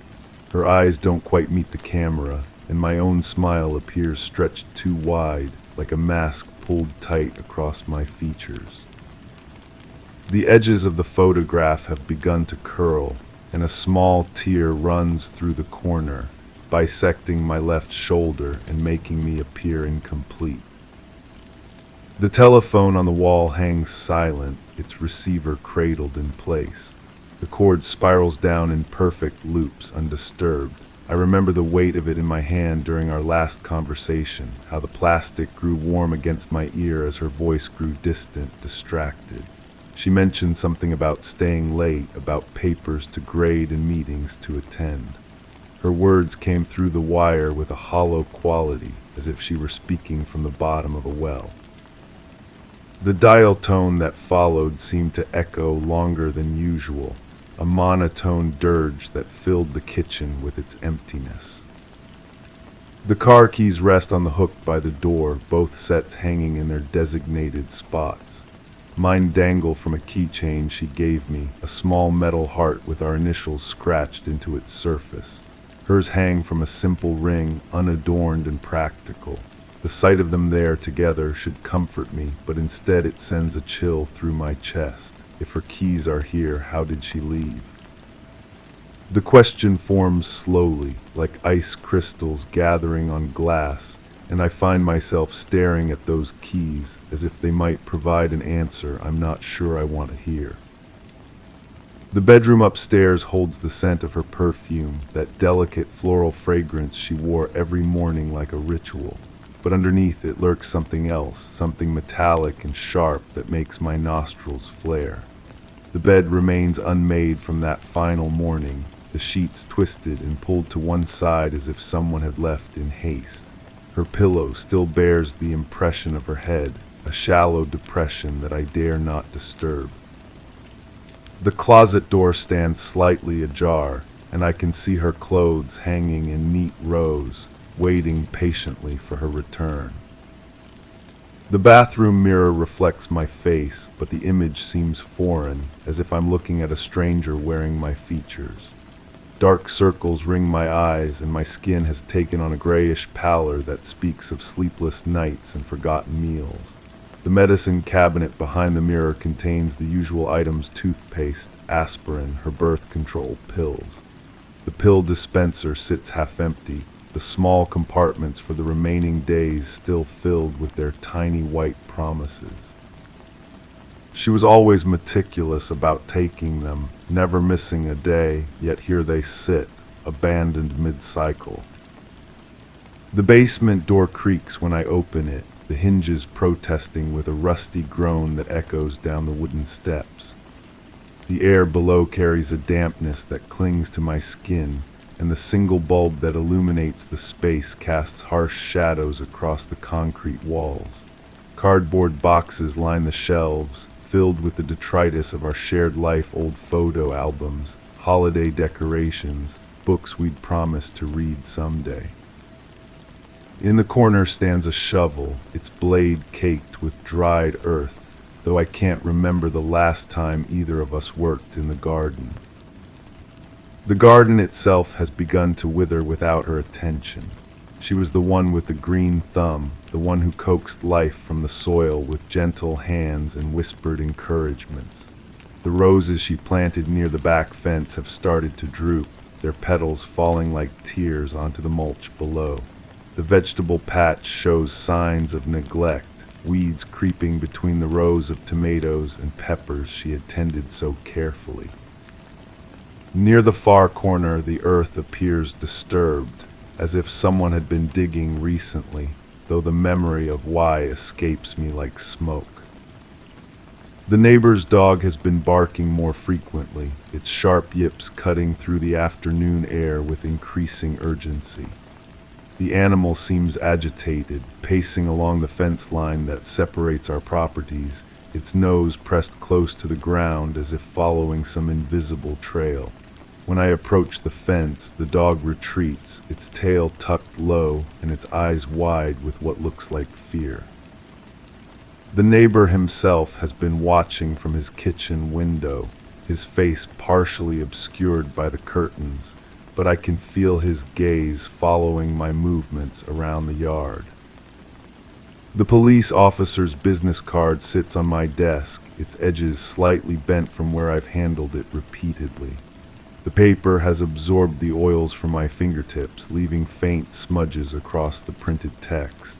He was polite but persistent, asking questions about her habits, her friends, her state of mind during those final days. I answered as best I could, but the words felt hollow, inadequate.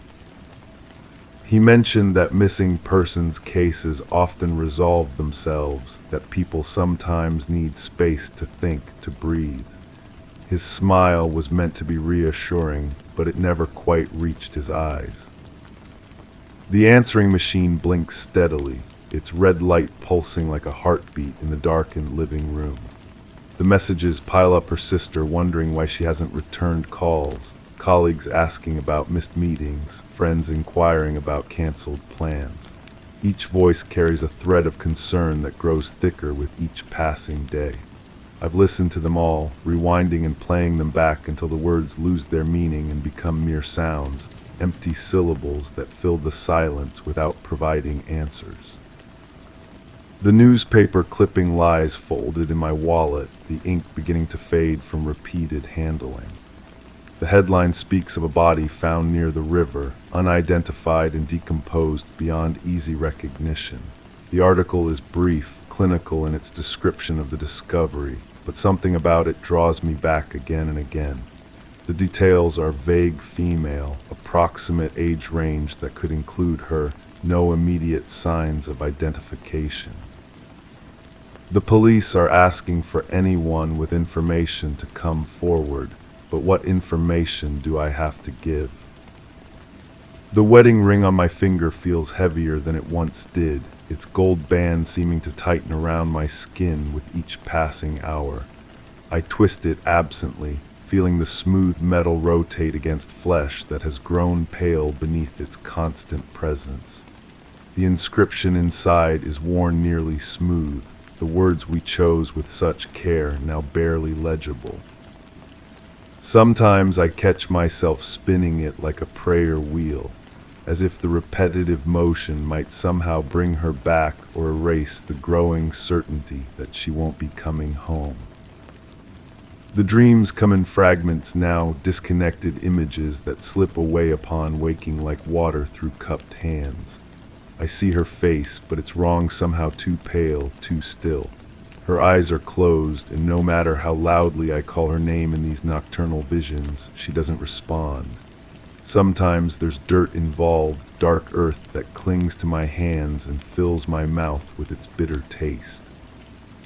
I wake with soil under my fingernails, though I can't remember working in the garden, can't remember digging anything at all. The detective's questions echo in my mind, each one a small probe seeking entry into corners I'd rather keep dark. He asked about our relationship, whether we'd been fighting, whether there had been signs of trouble. His pen moved across the notepad in quick, efficient strokes, recording my responses with mechanical precision. When he asked about that final evening, I found myself hesitating, searching for words that seemed to have fled my vocabulary. The silence stretched between us until he looked up, his eyes sharp and calculating. The bloodstain on the kitchen floor is barely visible now, just a faint discoloration in the tile grout that could be mistaken for ordinary wear. I've scrubbed it repeatedly, but traces remain, a shadow of something that refuses to be completely erased. The cleaning supplies under the sink have been depleted bottle after bottle of bleach and ammonia, rubber gloves worn thin from use. The smell of disinfectant has become so familiar that I barely notice it anymore. though visitors wrinkle their noses and comment on the chemical sharpness in the air. The suitcase in the closet remains packed, though I don't remember filling it. Inside, her clothes are folded with military precision, each item placed with deliberate care. There's enough for a long trip, enough for someone who might not be planning to return. But her passport sits in the desk drawer downstairs, and her purse hangs on its usual hook by the door. The contradiction gnaws at me, another piece of a puzzle that refuses to form a complete picture. The silence has weight now, pressing down on the house like a physical presence. It's different from the quiet that comes with solitude. This is the silence of held breath, of secrets kept and truths buried.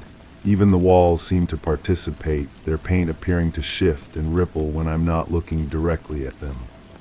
The floorboards creak at unexpected moments, as if the house itself is trying to speak, to confess something I'm not ready to hear. The shovel in my hands feels foreign, its wooden handle rough against palms that have grown soft from disuse. The blade bites into earth that seems harder than it should be, each thrust requiring more effort than the last. My back aches from the unfamiliar labor, and sweat stings my eyes despite the cool air. The hole grows deeper with each scoop of displaced soil, and I find myself wondering how deep is deep enough. How much earth is required to keep secrets buried and questions unanswered. Story 10. I told them no one was in the room, that I'd only glanced through the window, seen the curtains sway from a draft, and moved on. They took my words, nodded, scribbled in their notebooks. But the air felt dense, heavy with an unspoken presence, as if the walls exhaled secrets. The faint hum from the overhead bulb made shadows dance across the peeling wallpaper, each flicker leaving a whispering trail. The floor creaked beneath my weight, a groan that seemed to murmur accusations. A faint scent of lavender lingered, too sweet and recent. I didn't mention the faint outline on the dusty sofa, or the breath that fogged the glass behind me. It felt like the room was holding its breath. The story was simple then, clean. I'd been walking the perimeter of the property, checking locks and windows like I did every evening. The house had been empty for weeks, waiting for new tenants. The landlord paid me to keep watch, make sure vandals didn't break in or squatters didn't settle. It was easy money for easy work. When I reached the back window, I saw the curtains moving, just a gentle sway, nothing dramatic. The heating system had been acting up, creating drafts throughout the house. I'd reported it to the landlord twice already. The movement was perfectly normal, perfectly explainable. I noted it in my mental checklist and continued my rounds. That's what I told the officers when they came asking questions. A missing person case, they said. Someone had been seen in the area and they were following up on every lead. I gave them my statement with confidence. There was nothing to hide, nothing to question. I'd been doing this job for months without incident. But something about their questions made me pause. They asked about sounds, about smells, about whether anything seemed disturbed. Standard questions, I assumed, but they made me think harder about that evening. Made me remember details I hadn't considered important. The lavender scent, for instance. I'd noticed it immediately when I peered through the window, but I dismissed it. Old houses hold onto smells, I told myself. Previous tenants, cleaning products, air fresheners. But the more I thought about it, the more wrong it seemed. The house had been professionally cleaned and aired out weeks ago. Any lingering scent should have faded by now. And there was something else, the way the light fell across the room that evening. The overhead bulb had been flickering, casting uneven shadows, but there was something about the darkness on the sofa. Too defined, too shaped, like someone had been sitting there recently, leaving an impression in the dust that had settled over everything.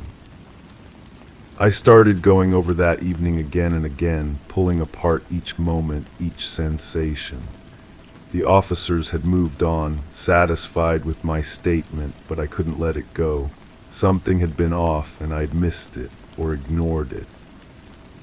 The breathing on the glass, that's what haunted me most. I'd felt it more than seen it, a warm presence behind me as I looked through the window. At the time, I'd assumed it was my own breath reflecting back, but now I wasn't sure. The fog pattern had been too low, too to the side, as if someone shorter had been standing next to me, breathing onto the glass. I went back to the house 3 days later, told myself I was just doing my regular check, but really I needed to see that room again, needed to understand what I'd experienced. The lavender scent was gone, the air smelled stale and empty, the way vacant houses should smell. The sofa looked different too. The dust had been disturbed, swept clean in some places, as if someone had tried to erase evidence of presence. But evidence of what exactly? I stood at the window again, trying to recreate the moment. The curtains hung still now. No draft, no movement. The heating system had been repaired, the landlord told me later. A maintenance crew had come through, fixed the problem. But when had they been there? Before my evening check or after? The floorboards creaked under my feet as I walked through the house, each step echoing in the empty rooms. I found myself listening for other sounds, other movements. The house felt different now, less empty somehow, like it was waiting for something to happen or for someone to return. In the kitchen, I found a glass in the sink, just one glass sitting in the bottom of the basin like it had been forgotten. It was clean, recently washed, with a few drops of water still clinging to the rim. I stared at it for a long time, trying to remember if it had been there before. The house was supposed to be empty. No one should have been using glasses, washing dishes, leaving traces of daily life. I called the landlord, asked about the maintenance crew, about whether anyone else had keys to the property. He was vague, distracted, said several people had access for legitimate reasons. Repair workers, cleaning crews, potential tenants viewing the space. The glass could have belonged to anyone, he said, nothing to worry about. But I was worrying more than I should have been, more than made sense. The missing person case the officers had mentioned kept coming back to me. They hadn't given me details, just asked their questions and left. But I started wondering who they were looking for and why they thought this house might be connected. I began staying later during my evening checks, lingering in each room, paying attention to details I'd previously overlooked. The way dust settled differently in certain areas. The way some windows seemed cleaner than others, as if they'd been touched recently. Small things, insignificant things, but they added up to a feeling that someone had been living in this house. Someone who didn't want to be found. The thought should have scared me, but instead it made me curious. If someone was hiding here, where were they now? Had my presence that evening frightened them away? Or were they still here, somewhere, waiting for me to leave so they could return to their secret refuge? I started checking the basement, the attic, storage areas I'd never bothered with before, looking for signs of habitation, blankets, food, personal belongings, but I found nothing obvious, nothing that couldn't be explained away, just that persistent feeling that the house was holding secrets. The neighbors, when I finally worked up the courage to ask them, were no help. They'd seen nothing unusual, heard nothing strange. But one elderly woman mentioned seeing lights in the windows sometimes, late at night. She'd assumed it was me doing my security checks, but I only came by in the early evening, never after dark. Someone else had been turning on those lights. Someone else had been moving through the rooms, living a shadow life in the empty house. The realization made my skin crawl, but it also made me feel guilty. Had I failed in my duties? Had I let someone slip past my watchful eye? Or worse, had I seen them and somehow blocked it out? The human mind does strange things under stress, I'd read somewhere.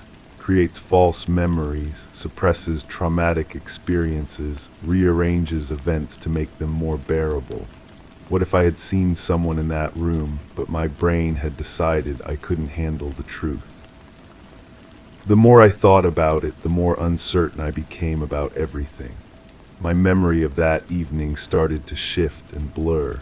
Had the curtains really been moving from a draft, or had someone been hiding behind them, watching me watch the room? Had the lavender scent been a remnant from previous tenants, or had someone been wearing perfume, standing close enough for me to smell it? And that outline on the sofa, the more I tried to remember it clearly, the more human it seemed. Not just a depression in the dust, but the shape of someone sitting there. Someone who had been in the room when I looked through the window, someone who had held perfectly still, hoping I wouldn't notice them in the flickering light. The breath on the glass behind me took on new meaning too. What if it hadn't been my reflection at all? What if someone had been standing behind me, breathing onto the window as close as a whisper, close enough to touch me if they'd wanted to, close enough to hurt me if that had been their intention? But they hadn't touched me, hadn't hurt me. They'd simply been there, sharing that moment, watching me watch the empty room that wasn't empty at all.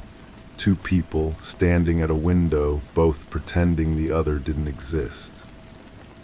The thought made me dizzy, made me question not just what I'd seen, but who I was in this story. Was I the security guard, dutifully checking an empty property? Or was I something else, someone else, playing a role I didn't fully understand?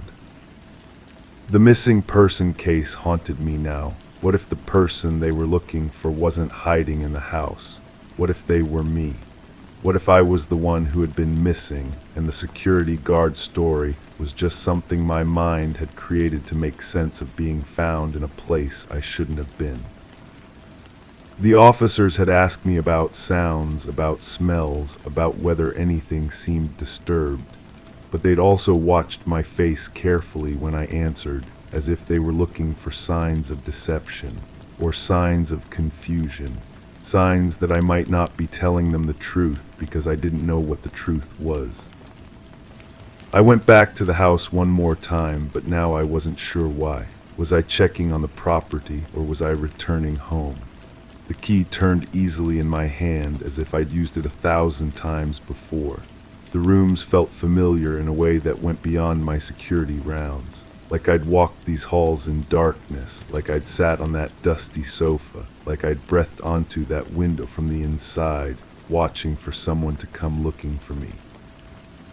The lavender scent was back, faint but unmistakable, and I realized with a chill that went deeper than fear that it might be coming from me, from my clothes, my skin, my hair. As if I'd been wearing it all along, as if it was part of who I was, part of the person I'd been before I became the security guard with the simple story and the clear memory. The house exhaled around me, and I couldn't tell anymore if it was holding its breath or if I was.